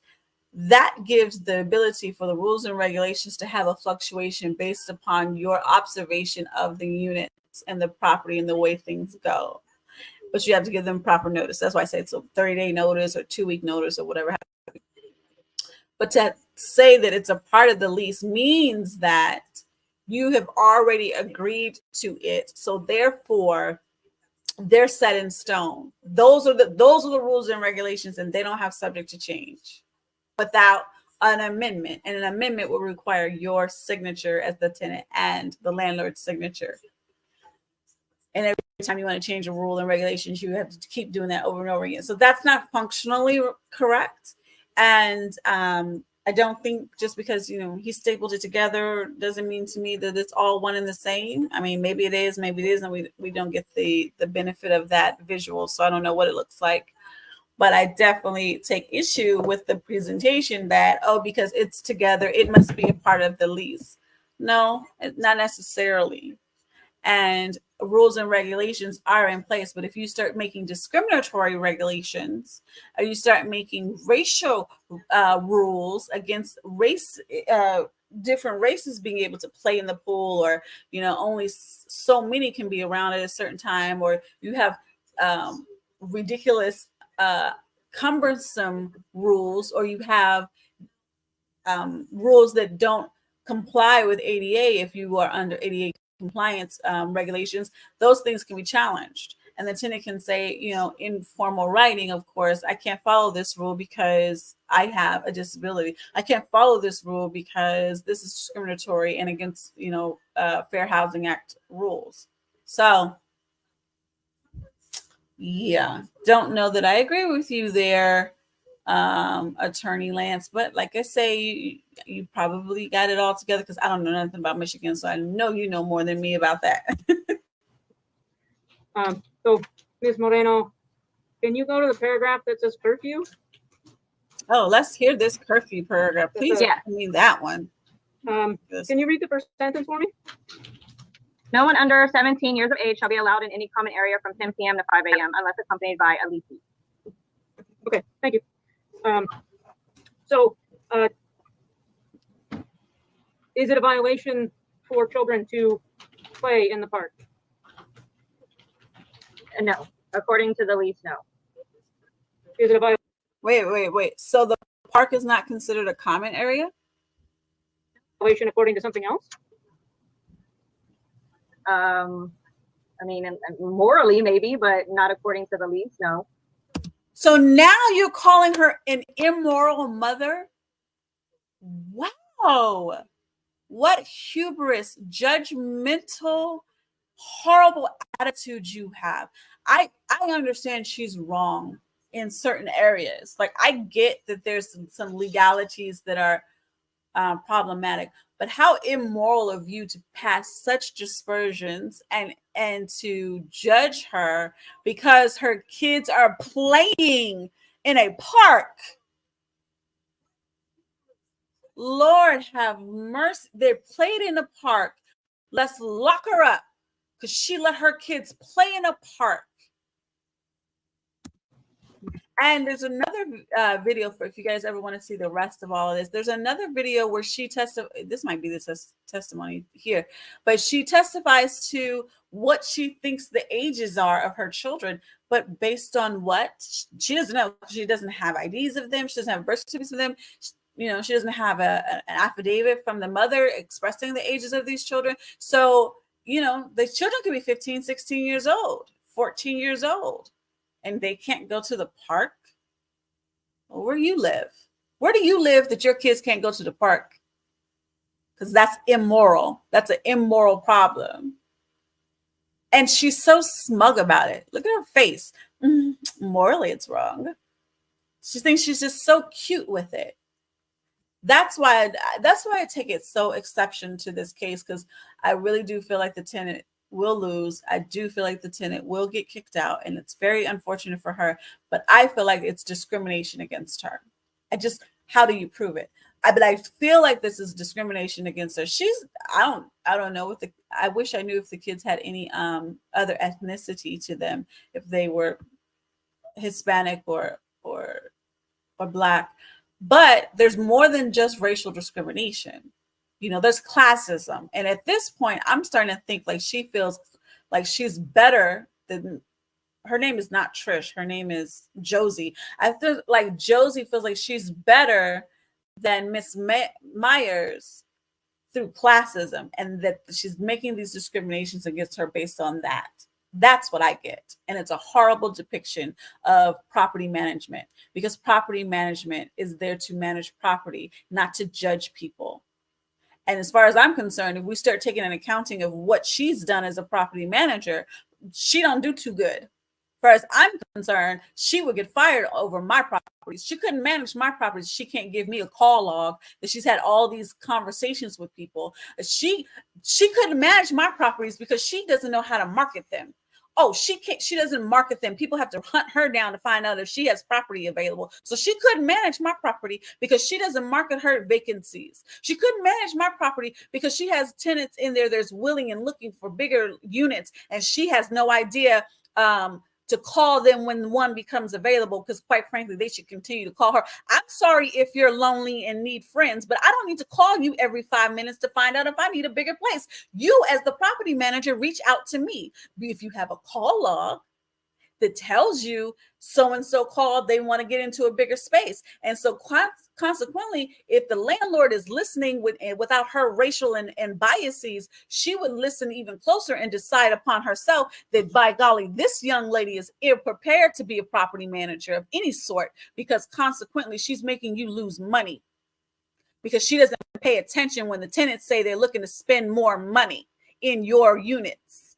So get smug if you want to, judge the lady if you want to. But as far as I'm concerned, as a professional in the business, your professionalism is lacking, obsolete, and not provable, and nowhere in writing. You might have a certificate that you printed out, but good golly, that's all you have, because your ability is lacking. Now, take that one. Okay. Has any damage come? Have you been informed? Have you ever received any reports of any damage? Because as I was, children have walked to the park. Of any damage? Yeah. No. Okay. Oh, I'm sorry. Did you forget you were a property manager? That you're managing property. So the things that you are concerned about are damage, right? Damage? Oh no. Why are you asking me that question? Because you were complaining about them going to the park. You're complaining about kids going to the park. And you're a property manager. You manage property. So what's the damage that has been caused to you as the property manager, or to the owner for which you are managing the property? What is their damage for these kids going to the park? How shame on you. There hasn't been any issues with her children. Oh. Of them destroying or no, nothing like that. Her kids are actually, they seem very nice. I've talked to them a few times and they're very well mannered. They seem very respectable and nice. Oh, they're well mannered, respectable, and nice. Oh, really?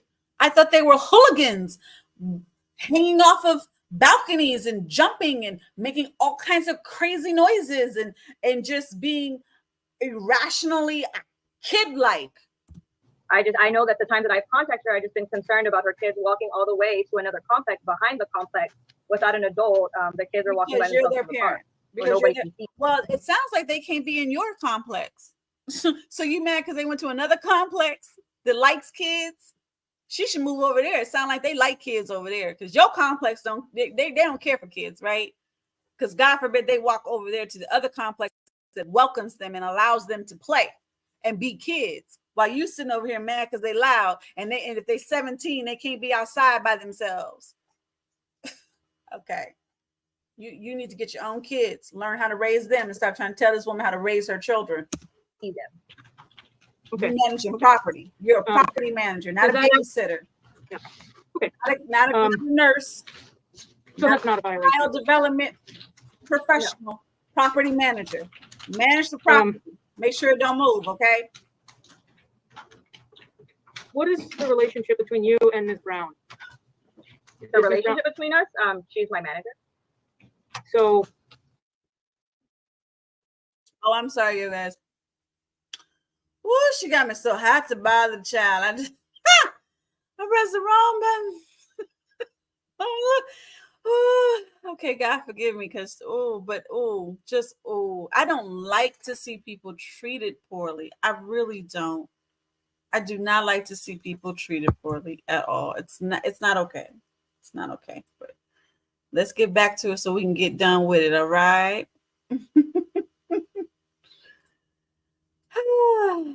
Breathe.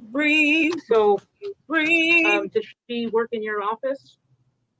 Sometimes she does. Do you report to her? I do, yes. Is she the only person you report to? Her, and every now and then I'll report some information to the owners, depending on what they're wanting. Who are the owners? The owners is Jason DeVeers and Allison Coaster. I'm not sure how to pronounce her last name.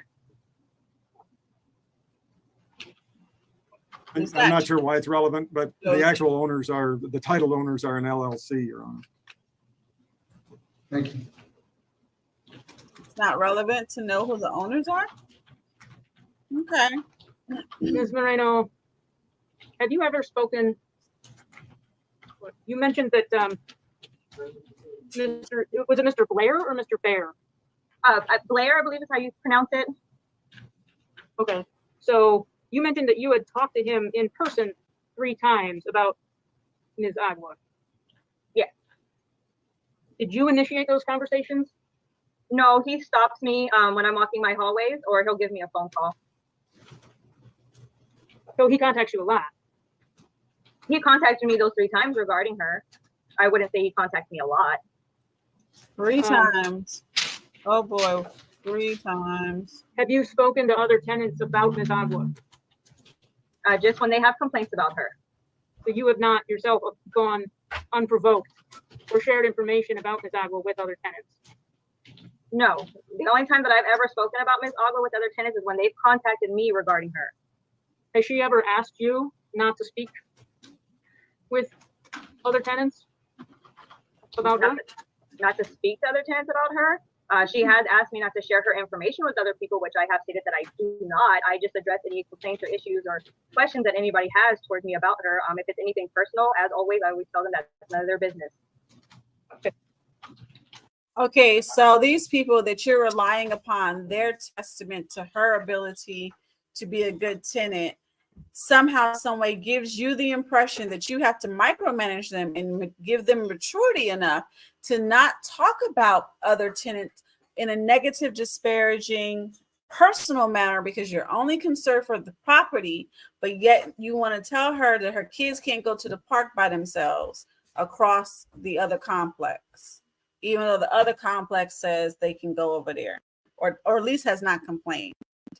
Okay, that makes sense to somebody? Well, then help me figure it out because I don't understand. Is it a violation of the lease for children to be in the hallway? After 10 p.m. if they're under the age of 17. Have you heard of any issues from any damage? That's so funny. Under the age of 17. That has occurred from the children being in the hallway, or any harm that has resulted? So under the age of 17. So you mean to tell me my kids, when I get out the car, they have to stand next to me and wait till I get my bags? Don't let me come home with no groceries, right? So we got the groceries, they got their toys, their backpacks. Everyone came home from school. I got my purse. And guess what? Don't move. You got to wait right there by the car until I can be in the hallway with you because you're under the age of 17. That's how y'all going to operate. You should probably turn your, you know what? Here's a suggestion. No advice, just a suggestion. It sounds like your apartment complex, by its rules and maybe some of the tenants it's had in the past, really would benefit from being a 55 plus community, like a senior citizen community, or, I know you're not senior citizen when you're 55, but, a leisure world kind of community. That way, you don't have to worry about them being 17 and younger because everybody there is 55 and older, right? So you should probably do that because right now you're being so discriminatory and ridiculous when it comes to kids and the activity of kids standing and waiting around at the car because they can't get in the hallway by themselves because they're under the age of 17. For real. Oh, don't let mom be on a phone call. And you surely can't walk across to the other complex and go play in the park because somehow that's a problem too.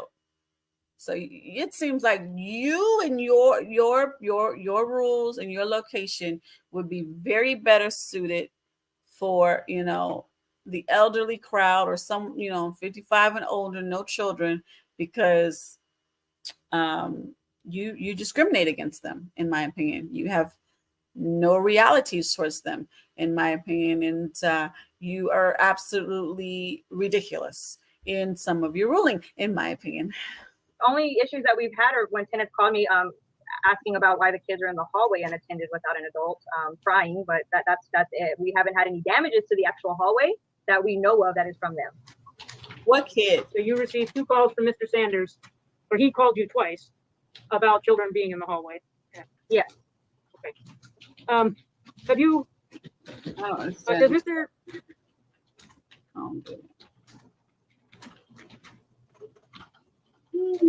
All right, you guys. Have you heard from Mr. Mailer since this action began? Like, I did speak to him once to let him know that we did serve the 30-day notice. He had informed me that he was going to try to talk to Miss Ashley and regarding getting out of the apartment, but he did inform me that he is no longer living there and that he is out. Okay. Like, share, and subscribe. Thank you. Were you concerned about Ms. Agua's safety in January on that date that we clarified at the beginning of this when she told you about what happened with him? Was I concerned of her safety? Of course. Did she tell you anything about what happened? Not to prove that it happened, but just whether she told you about it or not. I mean, she mentioned that Jonathan was abusive, but that was all she said. She never went into detail about it. She never told me what had happened between them. So I was unaware of any of that. She just told me that he was abusive and that I needed to change the lock on both her door and the front building code. Did she seem? And then here's another thing. You've changed the locks at the request of one tenant. You say you know the legality of the fact that he has to be okay with the same. And you leave him on the lease. You don't make the tenant do an application for themselves just to continue the lease there. You don't charge him for terminating his portion of the lease early by vacating the property. Sounds like you're getting paid. Sounds like rent is coming in. So all these dispersions and suppositions and, How did she seem to you? I'm not sure if she texted all that to me. Okay. I'll move on to couldn't pay or whatever. You were getting paid. You weren't letting her there for free. I know that much. They can't walk across the street in your complex. I don't even know if it's your street. They can't even. Have you ever had any issues with rodents or cockroaches or bugs as a result of the cleanliness of Ms. Agua's apartment? We've only been in there the one time, and the one time that we were in there, I didn't fully go into her kitchen and look for pest issues. So at the time, no, I'm going to say no. That I'm aware of, no. I don't know of any pest issues. She has not mentioned anything to me, and neither have the neighbors. Okay, and you've never seen anything? No.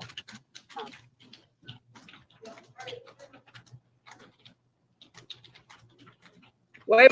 With all that food around, there's no pest issues? With all that food, you mean to tell me there's no pest concerns? Oh, Lord. And so your understanding right now is that there is one adult and 3 children living in the apartment? Yeah.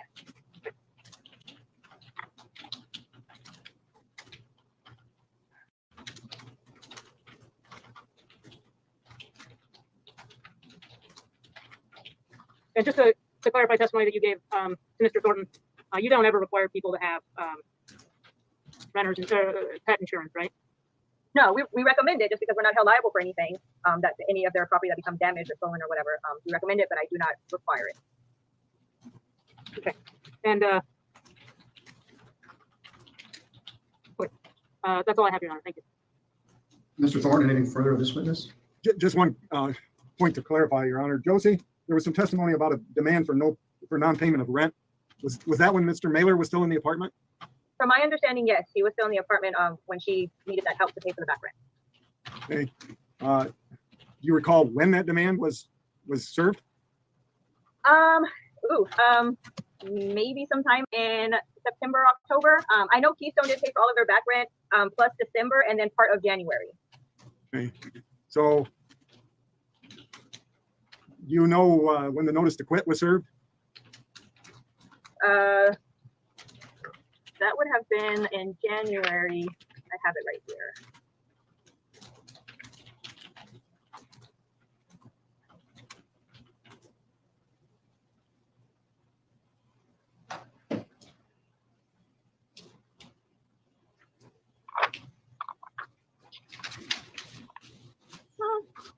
I do not have that notice. I want to say it was around January 7th, possibly, but I don't have it in front of me. I thought I did. Oh, she don't have no papers. It would have been. Let me see if I can find it. My notice to quit was served on Where did January she get her 12th. file from? So, Josie, it's accurate to say that any demand for non-payment of rent was served significantly prior to the notice to quit being issued and served? Yes, absolutely, yes. That's all I had. Can I read cross, Your Honor? Yes. Were you aware that there were additional children living in the apartment at the time that you accepted money from Keystone? Yes. Okay. And then You don't remember telling Ms. Agua, and if this is how you're going to be, we will be serving you a 30-day notice? No. Okay. I have nothing further, Your Honor. If Keystone paid the rent in September, were you under the understanding that those other children were just there on weekends, or did you know they were permanent tenants at that point? In September, I had spoken to Jonathan, and he told me that they were just there on weekends and that they were his kids, that he had shared custody with another woman.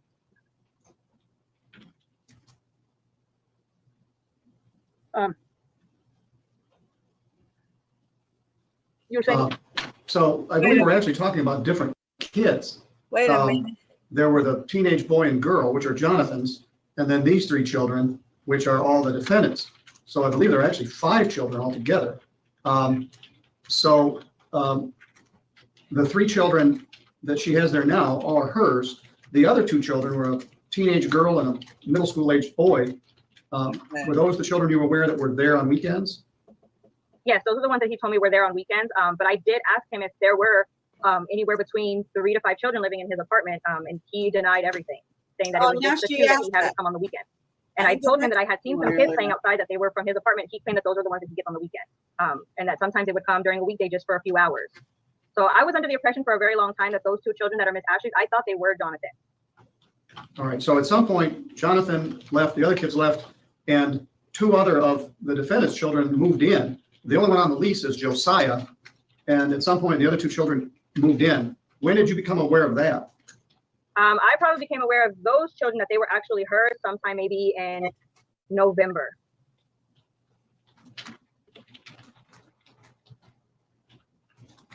Your Honor, may I ask or ask a couple of questions about what you're asking? Yeah, certainly. Ms. Moreno, did you not testify earlier this morning that you first contacted Jonathan and that you then subsequently contacted Ms. Agua and she thought that he had told you, and that conversation with Ms. Agua that clarified things was in October? Exactly. Late October, early November, but I wouldn't know the exact date, but I would say it was around that time, around late October, early November. Okay, and then is it possible? We know you don't have exact dates because you don't have records. Well, that you sent Ms. Agua a text message that said, "Hi, Ashley, just wanted to check on November 11th. Hi, Ashley, just wanted to check if you were able to get a hold of someone from Keystone. I know they said they were accepting applications until the end of November, so try to contact them before the end of the month, please." Is that possible? It might have been, yes. Would that have been the beginning of the process? That would have been. I do know that when we had tried to get her help from Keystone, there was a small hiccup of paperwork between her and Keystone. I'm not exactly sure what was it, but there was a small delay in it. So. Okay. Thank you, Ms. Moreno. Thank you, Your Honor. All right. Anything further? Not for me, Your Honor. All right. At any point, did she ever officially tell you that the other 2 children were there and their names and ages? Officially, no. I was never made aware of names or ages of any of the children. I kind of just had to find out on my own. Thank you. Do you normally ascertain the ages of the children on leases? Yes, I'll normally ask for their ages. Yes, but it's not officially a part of the lease. No, I don't write their ages down on the lease. No, but I will ask for their ages and how many children so that we could place them in the correct unit. Wait a minute. What? Wait. What? So you have wait a minute. This is ridiculous now. Now we're just being absurd to be absurd. So you have a rule that someone under the age of 17 must be accompanied by an adult for whatever age that is identified as. And I assume that means 17 and above. But when you have children in everyone's apartment, you don't write down their ages. So how do you know which ones need to be accompanied by an adult? I mean, because you guys are definitely the accompanied by an adult police. I have a son. When he walks into the room, people that have known him all his life, feel like he's a grown man, and they want to say, "Wait, is he 20?" And I'm like, "No, he's 16." He's 16. So how are you going to have any knowledge that the people that are in your complex are under the age of 17, if all you're doing is going by their look and you're, I guess, asking them, so you just remember everything. You remember everything off the top of your head. They told you he was 15, 16, so you know he has one more year before he's of age to walk on around by his own self. That seems like to me that the only reason, or that the 17-year time that people can walk around on their own at the age of 17, that particular rule is selective, like in enforcement. Seems like to me, if you have a problem with someone and you have a thought process that they're younger, then that's when you become the police that you're becoming today and start enforcing those rules. But that you don't have uniformity in enforcing those rules because you don't maintain proper records to do so. That's why I feel like this is very discriminatory against Miss Ashley. And I don't care what anyone's opinion about it is. That's just my opinion. I could be wrong, but it's my opinion. Mr. Thornton? I have no further witnesses, Your Honor. If that's the case, I asked Mr. Thornton if he was planning, the witnesses he was planning to call. He told me he was planning to call Ms. Brown as well, and so I did reserve a few questions for her. Yes. Trish is going to come up now. Raise your right hand. Yes, I do. Would you state your name, please? Patricia Brown. I go by Trish. You go by Trish, T-R-I-S-H? Yes. All right, Ms. Bauer has some questions for you. You're under oath. You may inquire. Thank you, Your Honor. Thank you, Ms. Brown. What is your title at this point? I own a property management company, all about the properties. I started out as a loan property manager for several in Sturgis. Now I manage several throughout the state. And Josie is one of my assistants. So I stand all the way corrected. She's not the landlord. She doesn't own the property. She owns the property management company. And as I thought, Miss Josie is in training. Now this is old. So hopefully, I mean, don't go. I mean, please. If you feel like I feel, just sit on your hands. Don't send any emails. Don't go hunting Josie down. Leave these people alone. Okay, this is for our enjoyment and entertainment, but not for us to become bullies. Leave it alone. With that being said, I now understand.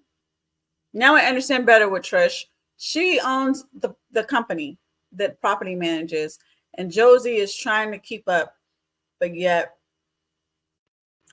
she's in training. Okay, so I got it. Assistant managers for the Sturgis area. So you own the property management. I'm sorry. Thank you.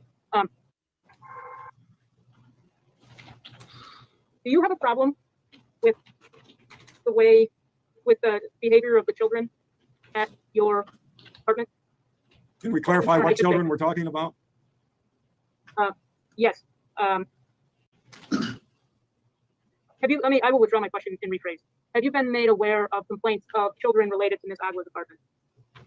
The complaints that I am aware of, and sometimes I do get calls from tenants or text messages, being that they have known me for years in Sturgis and my requirements on my lease and the requirements of the tenants and children.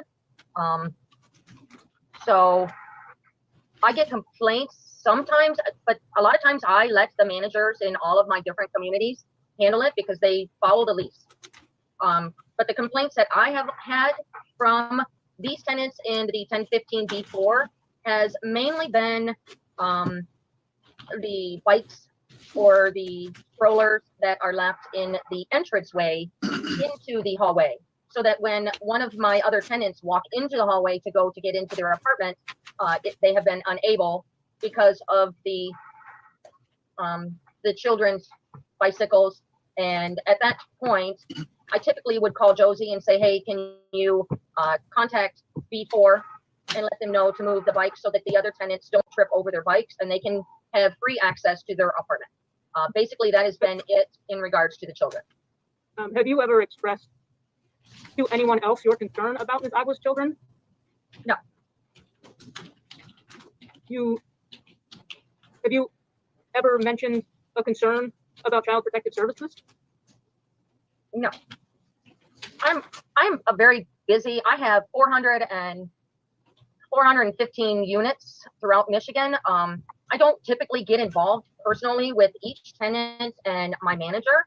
Are there times that throughout all of my tenancies that I have concerns with children?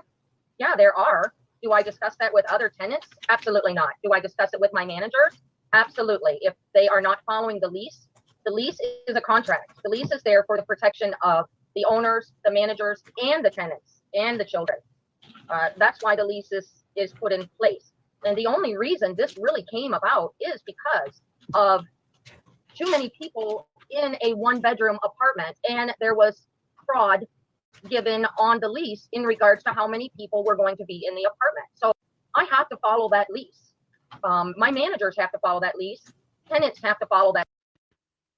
How dare you? How dare you say it was fraud? It wasn't fraudulent. When they came to the property, they had one child together. That one child they had together lived with them. The gentleman who, I guess is Miss Myers' husband still, if they haven't divorced, had 2 prior children that lived with their mother, and they would come to visit and have visitation with their father at the place he lives. Then she had 2 children that ended up coming to live with her because of an emergency. So what are you talking about fraudulent? What do you mean? At least. So typically, honestly, if somebody lies on a lease, it's like lying on an application. You can be terminated. Now she's from getting that. the law. Thank you so much for the legalese. You're right. And if it's in the lease, actually it's not a lease, what she's talking about. This is the application. The lease is the portion of the document that says, in review and receipt and including the information on the application, you are now going into agreement to lease this property out. So, okay. But this is an agreement. Lying on the agreement is a reason to terminate the agreement. But this is not like lying on a job application, because you're doing that under penalty of perjury. So you get terminated, but you can have other repercussions too, depending on what you lie about. If you say you have a certain type of license to drive a big rig and you don't have it, and they lose their contract with the government to transport throughout the city, well, guess what? Now you got some criminal concerns on your civil concerns on you, because your liability is not just, oh, you lied on your application, you're terminated. It's, you caused me a lot of financial damage and someone to sue you for the loss of my contract. Or how about you lie on your employment application and say you've never had a DUI before, and then they don't do the proper background check to find out. Or if you did have a DUI, if you weren't convicted of it, right? So it doesn't go on your record. So maybe it's not maybe it's not a lie because it's not a conviction, but yet you do have a DUI concern, and you turn around and you start driving around the city, you cause death upon 2 people, and now their insurance has to get hiked up. They're going to terminate you, and then you may have criminal charges, not only for the fact that you caused this manslaughter to occur. How about the fact that, oh, I don't know, you lied about you having a clear background and not having an alcohol problem while driving? Maybe not. I don't know, because guess what? I do real estate, not criminal law, Madam Trish. The safety that's involved when there's too many people. Plus, if you don't have all the people on a lease, these are kids, or there's something that happens, the fire department or the police or the manager are only looking for a certain amount of people. Come on now. So you mean to tell me the fire department comes, checks in with you, Trish, and says, well, how many people are in 3B? Okay, 4 people. I'm going to go pull 4 people out. Oh, okay, I'm not going to look in the bathroom for maybe one other person because there's only 4 people on the contract. Bull crap. Because you know why? You know why they're not going to take that time? 1, because it's a waste of time. And 2, what if they had family come over and they had dinner together? And, you know, the fire happened with all kinds of company. Maybe it's a birthday party that's there. They're not going to take account of how many occupants are on the lease that actually lease out the place. And that's how many bodies they're going to pull out. They're going to go and see what bodies they find. So shut up. There could be 2 more children in there and you wouldn't even know it because of what was stated on the lease. So when things like this occur is when I need to get involved to make sure that everybody is following the protocol on the lease. Go inside the property. Immaterial. Believe, based on what you just said, that Ms. Agua lied. Ridiculous. Absolutely. And you believe she committed fraud. If you do not say how many people are living in that apartment when you sign a lease, would that not be lying on a lease? Well, you don't ask the questions, you just try to answer them. Yeah, you're the witness here. Was that to me, Your Honor? What's your whole No, she asked you a question, and that witnesses do that from time to time, and the judges admonish them that you don't ask the questions, the lawyer does. Thank you. Ms. Brown, you didn't ever tell anybody that you saw and were concerned about, Ms. Agua's children playing on a snowbank? No. I am rarely at a lot of my apartment complexes. I check in, I do drive-throughs every now and then. If we need to go over paperwork, I may go to the office to see one of my managers, but absolutely not. I couldn't point her children out from any other child that I know. The court hearing that we had last week was the first time I have ever seen Miss Ashley. And today, I don't know them. You know what I mean? That's not the first time you've seen her children, though. I have never seen her children. Ms. Brown, I'd like to remind you that you are under oath right now. I am under oath, yes. If Ms. Bauer has evidence to come forward, bring it, I guess. Okay. Mr. Thornton, you were there. I was there.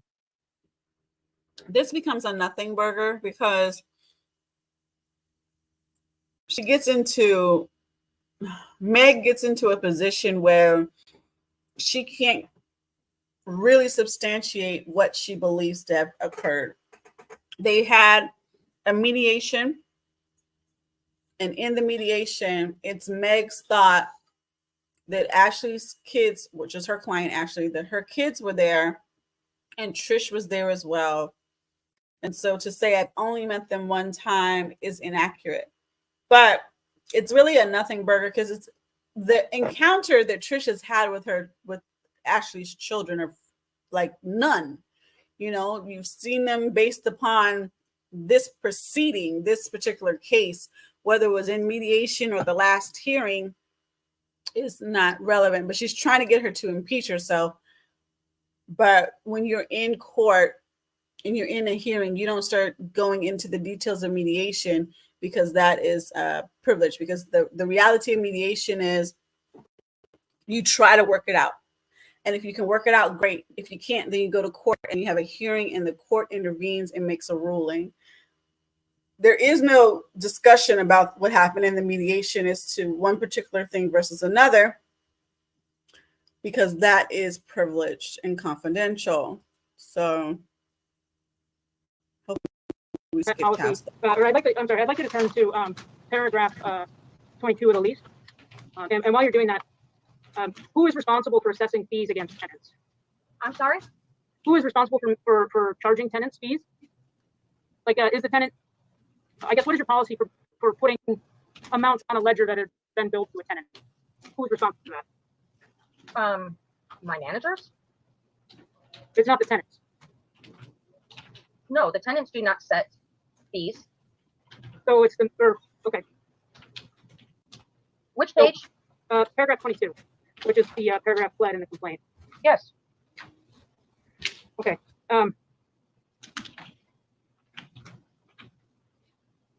What does the first sentence of paragraph 22 say? Tenants shall not harbor or house any animals of any types without the prior written consent of the property owner. Okay. And you can read the next sentence. I'm interested in the sentence following, but you can read the next sentence. Any exceptions to this clause to be noted below and signed by all parties to this lease. And will you read the next sentence? If unauthorized animals are found on the premises, there will be a $50 per animal fine assessed until the animal is removed. Liability insurance must be in place with a minimum limit of $500,000 for liability coverage to have a pet in approved units. Copy of the policy must be given to the property manager before time of. You hear that? Her property manager just said the insurance is suggested for pets. She's reading the lease, and the lease, she got on here. My managers, they follow the lease. That's all they do. They follow the lease. This is what they do. They follow the lease. But what is the reality is they follow it when they want to. They use it against tenants that they want to get out or whatever they have an issue with or judgment against, whatever the reason. Because right there, the lease says you must, you shall, you will. These are factors. This will be done that you have insurance with your pet. Not, it's optional for you to have insurance with your pet. So now all of a sudden, Miss Ashley got a cat.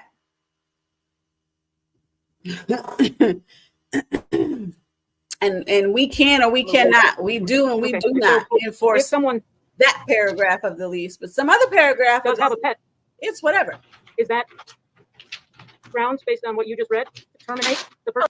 It is, but we do make exceptions for tenants if they do come to us and they do put that $250 non-refundable deposit down. Yeah, you make at a later date for people and a $25 added fee to their lease. Then we do work with them. You know, I feel as if we are on trial here when we try to in the best. Stop. She's not doing a very well job of managing you, but she's your witness, and so you're always supposed to answer the questions that are asked. She asks a question that takes 4 words to answer it, and you speak 9 paragraphs, and she doesn't stop you. But just try to answer the question that she asks. I know how you feel. Litigants often feel that way, but that wasn't responsive to her question. And I guess I apologize, Your Honor. I thought that the insights that Ms. Brown was offering were valuable to, but I won't waste the court's time, so I understand your desire that I control the witness. It's valuable to me. Ms. Brown. I'd like to know. You do not always terminate tenants' leases. Just to understand what you just said, you do not always terminate tenant leases if the tenant is found to have a pet. No, because typically we ask them for the deposit and the raised rent. And okay, Ms. Brown, I'm going to try to honor the judge's wishes. No, you do not always terminate the tenancy, and you did testify a few minutes ago that it is the manager's responsibility for assessing the fine. So a tenant is required to have written permission, right? That was your testimony a second ago? I guess I'll withdraw that question because it was leading and I didn't mean it to be. Can you flip to the pet policy addendum, Ms. Brown, please?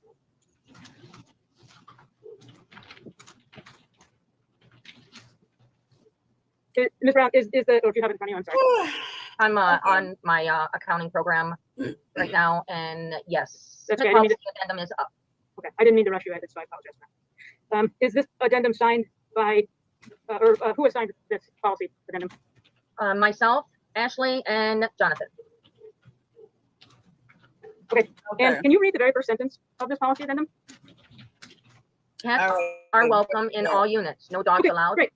Thank you, Ms. Brown. So this is a separate written agreement, right? Yes, but you have to continue. This is cats are welcome in all units. No dogs allowed. Great. Okay. Wait a minute. Pets or cats? Jonathan. Okay. And can you read the very first sentence of this policy addendum? Cats are welcome in all units. No dogs allowed. Great. So cats are welcomed in all units. No dogs allowed. So you don't have a pet policy. You have a cat policy. You allow cats. You don't allow dogs. Thank you, Ms. Brown. So this is a separate written agreement, right? Yes, but you have to continue to read the whole. It's No. still a pet. Well, I submit that to the court, and that What is that? Of course, we know cats are pets. the language is ambiguous. And I guess to clarify some testimony that was given by your manager, do you require people who have pets to have an insurance policy? I'm sorry?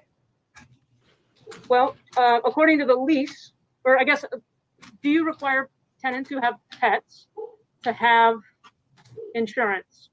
And this is a time that I wish they weren't in the same room together, because listen, Pet insurance? No, I require them to pay the pet deposit and the amount, the $25 amount. And so she's been doing this 5,000 years. Everybody wants her to do it because they know her quality of work and her lease agreements. Unfortunately, even though she just read her lease agreement, she doesn't know it herself. Okay. This is an owner's policy, so that if there is damage, that money goes towards repair. Okay, so I just want to know, is there insurance policy out there that doesn't go towards repair? I mean, isn't that insurance? Insurance is in the event of an issue, insurance will cover it.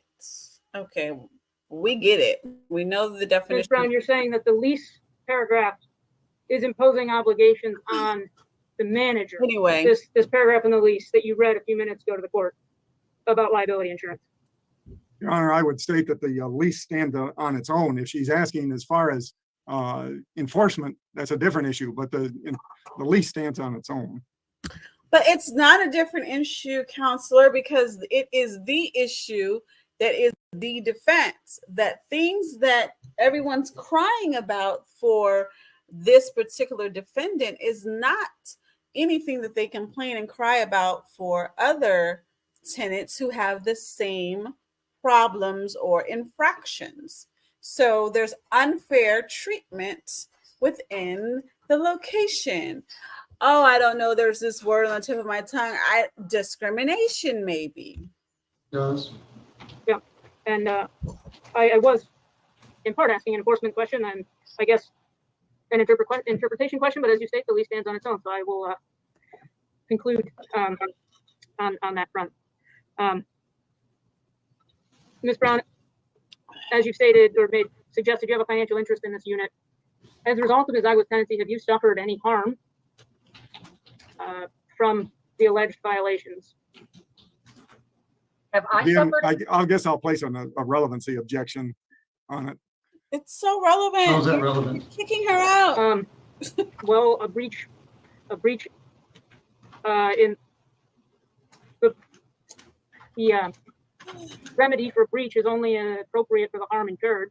I mean, it is a bit of a legal question, but well, there's a lease. We're not talking general common law. We're talking interpretation of the lease. So the objection is sustained. Okay. I hate that she loses on that objection, because I understand where the judge is, splitting the hair. It's not the issue before the court, right? The common law theory is not the issue before the court. It's the enforcement of the lease that is in the issue before the court. And that enforcement is the landlord wants to terminate the tenancy based upon the elements that, the different clauses and agreements that are in the lease. So that is what is the issue before the court. However, I found that there is a relevance to the matter because, like I said, there's an unequal treatment of this particular lease. The lease is said to be needs to be abiding, and all must do the actions and abide by the lease as is agreed upon. However, enforcement of that, meaning that when someone has an infraction or doesn't do as they are instructed to do in this lease, not everyone gets the same amount of reprimand. And it is Meg Bauer's concern that her client gets more severe punishment for whatever infraction she may have. So I wish she would have got that, but it's okay. It doesn't matter. I mean, they're gonna lose it, What's she talking about? Yeah. Lease, we're not talking general common law, we're talking interpretation of the lease, so the objection is sustained. Okay. Yeah. I think this might be it then, because it doesn't sound like Just a second, Your Honor. Going somewhere. Oh yeah. Ms. Brown, you mentioned that safety is a concern for you as an owner.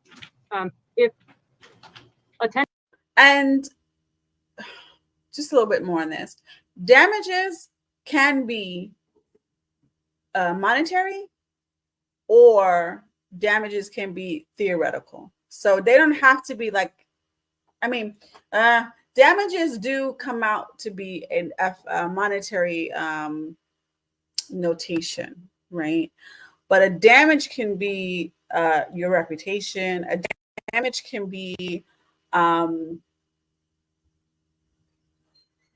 guess, the reputation of the company. They could say, we're losing our appeal by some regard because we don't seem to be enforcing our contracts the way the tenants want us to, and so we have high turnover.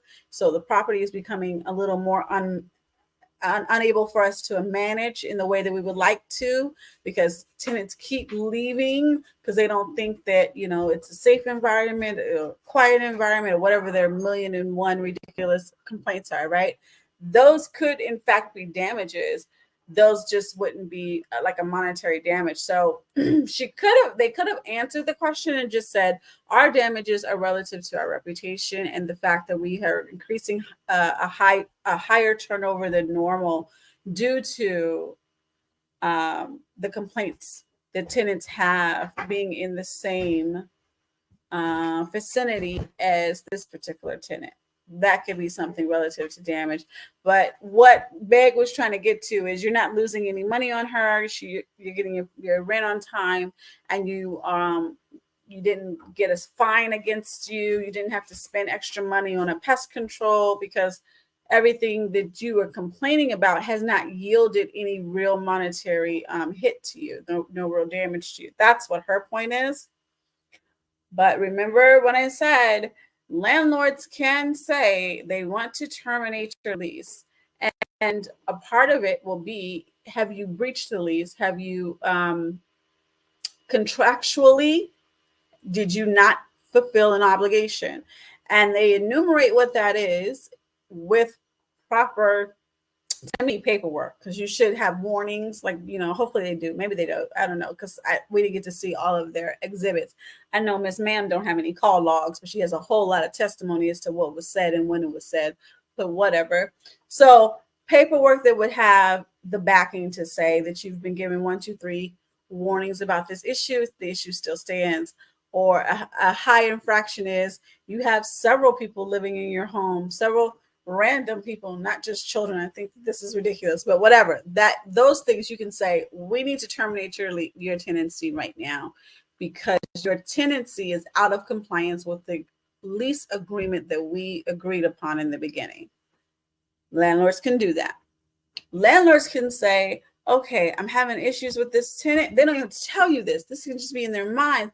I'm having issues with this tenant for whatever they are. When their lease is up in 3 months, we're not renewing. Landlords can do that. They don't have to renew. So, that they have that remedy. Tenant is facing domestic violence or abuse.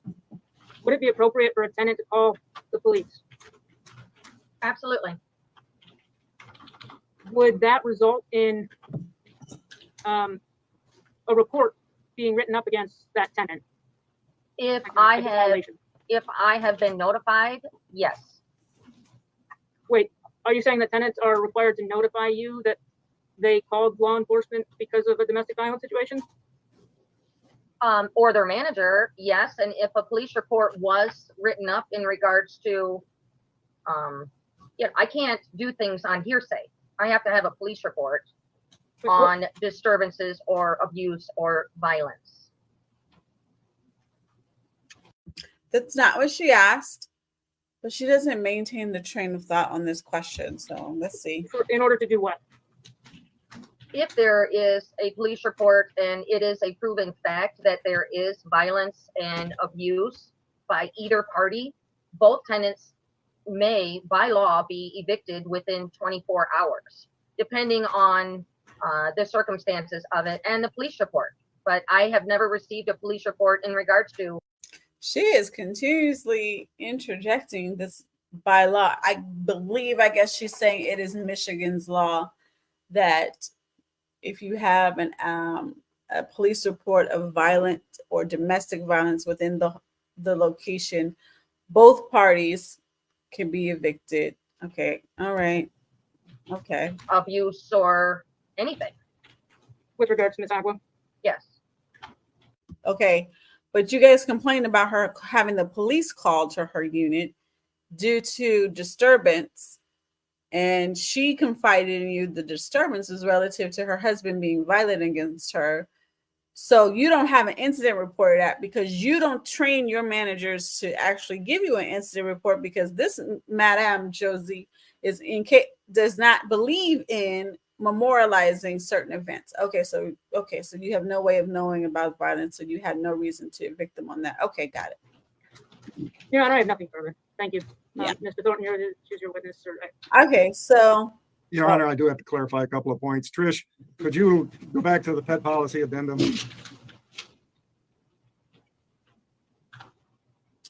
And under the beginning of the second paragraph, could you read the sentence that Ms. Fowler did not want you to read?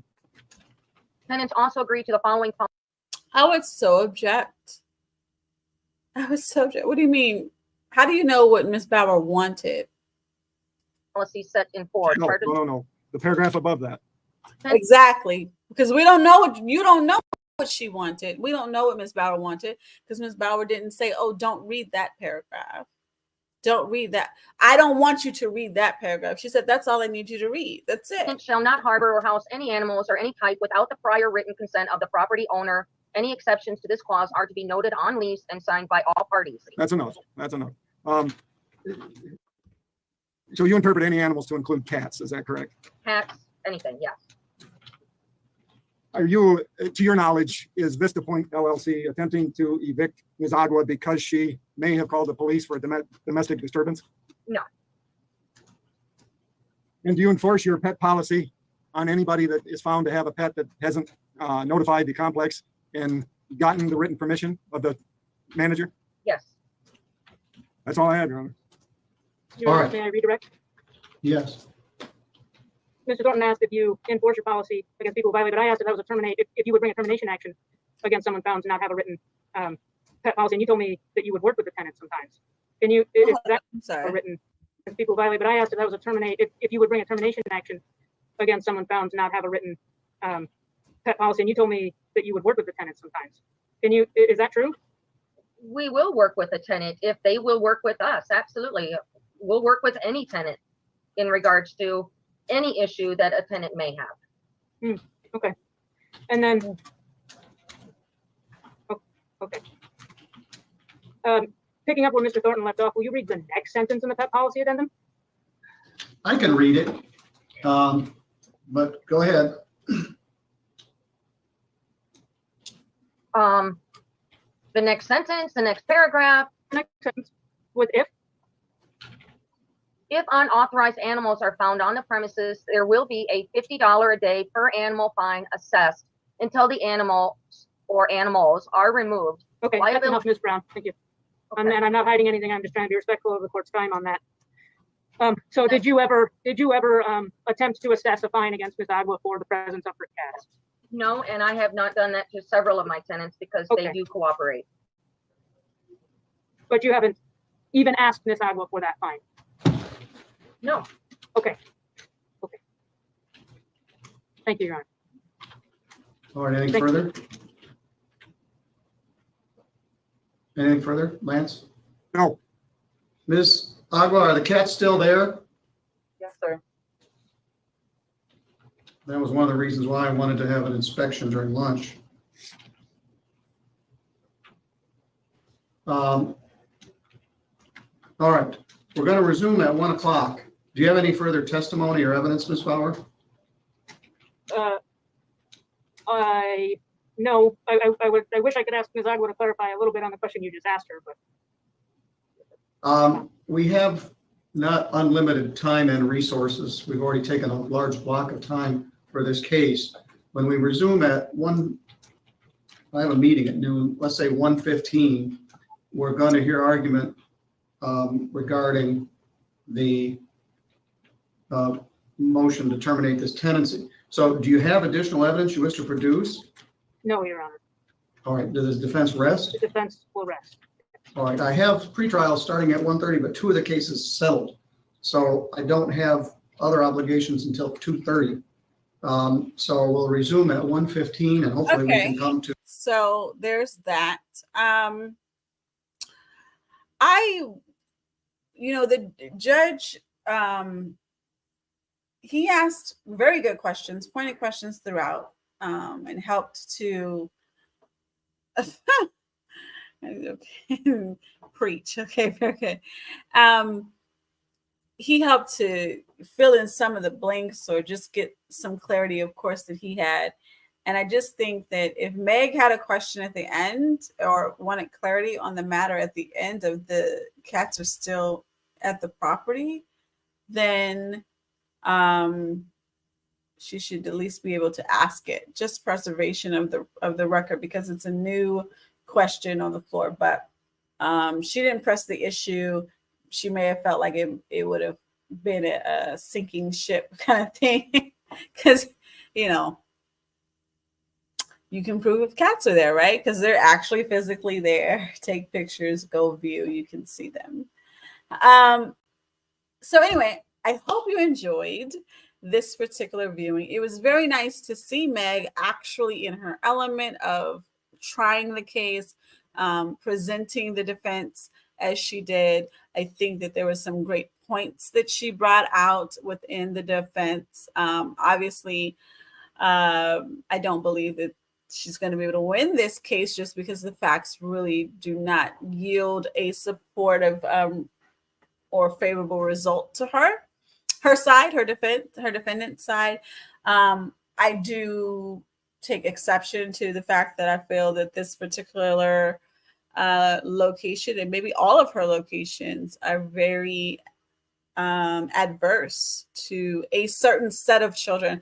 And I think that that's something that needs to be understood. Sometimes there are some children that are just extremely hyper, and they're enjoying themselves, and they're children. And then someone will turn around and say, oh, that child should be on Ritalin. No, absolutely not. No. Only doctors can make that as diagnoses based upon true investigative and observational work. Just because the child has energy and is enjoying their life does not all of a sudden mean that they need to be medicated. And I feel as though there is this element that the children should be medicated or something ridiculous, on top of the fact that you have Josie coming in. Oh, they're so well mannered and they're lovely children. So then what is your problem? Like, leave the lady alone, leave the kids alone, let kids be kids. This is my opinion. But legally, like I said, if this is something that she agreed to by contract through her lease agreement and her signature to not have the children be under the age of 17 and unattended in any common area, including hallways and walking to the park and all the things that really is parenthood.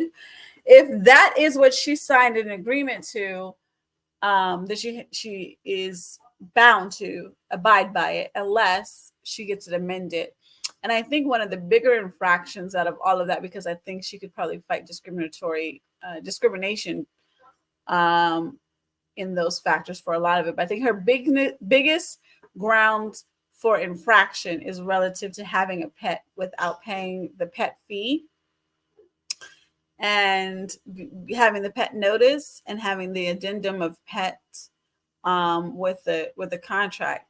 But one of the great defenses, and hopefully closing argument will show, one of the greater defenses is that this particular property management company will put things in writing that they don't necessarily abide by in and of themselves, because those who do have pets are not required uniformly to have the insurance that is stated they must hold within the lease. So if you have a lease and you're hard pressed about following the lease and enforcing the lease and ensuring that the lease is abided by, and you want to break and terminate a lease with your tenant because you feel that they are breaking the lease, how do you stand in that footing when you're not enforcing the lease in its totality throughout the whole complex? So another part of having a lease is having a what do you call it? The uniformity of it helps to have an expectation that all tenants are abiding by the lease. So if any other tenants find out that they're paying a pet fee, paying an insurance for their pet, and then come to find out it's not always the case, they may drop it. They may say, no, I'm not paying this insurance for this pet. Everybody else doesn't have to. Why do I have to? That's reasonable. That's logical thinking. That's not legal thinking. That's logical thinking. So anyway, it was really good to see Meg, and like I said, give her legal chops at the hem. Loved to watch it. It was an actual trial, so we've been here in actual trial length. No, actually, we only got the evidentiary. We were only in the evidentiary side. We had our testimonial side of the trial. So it was really good to see the evidence come up within the witnesses for both the plaintiff and the defense. And to see Meg, do her thing. So that was good, because I usually see her on the little screen and then she jumps off and talks to everyone on the sideline and then gets back. And maybe there's some objections, or maybe there's some minor activity because it's a hearing and it's not the full-blown trial. This was an excellent example of what a trial was looking like, especially during COVID. Remember they told you, or am I not supposed to say that? Okay, panorama. Remember they told you that you can't do this, you can't do that. Everything is shut down. You can't go anywhere except for legal matters, medical matters, the food industry, like the shop, supermarkets, and the real estate matters. Those matters, they can very much stay in business and keep it pushing. And so this was that expression, and her fighting whatever cold she had and having the mask on. It's probably giving a lot of you attorneys the heebie-jeebies, just remembering what it felt like back in the day. All right. I'm Lyric Armstrong, your real estate agent and advocate. If you haven't done so before you leave, make sure you like the video, share, and subscribe. Appreciate you. Love the fact that we were able to hang out a good amount of time. Didn't realize it would be this long. I didn't know I would get so upset. But every now and again, you just get emotional. Have a good one.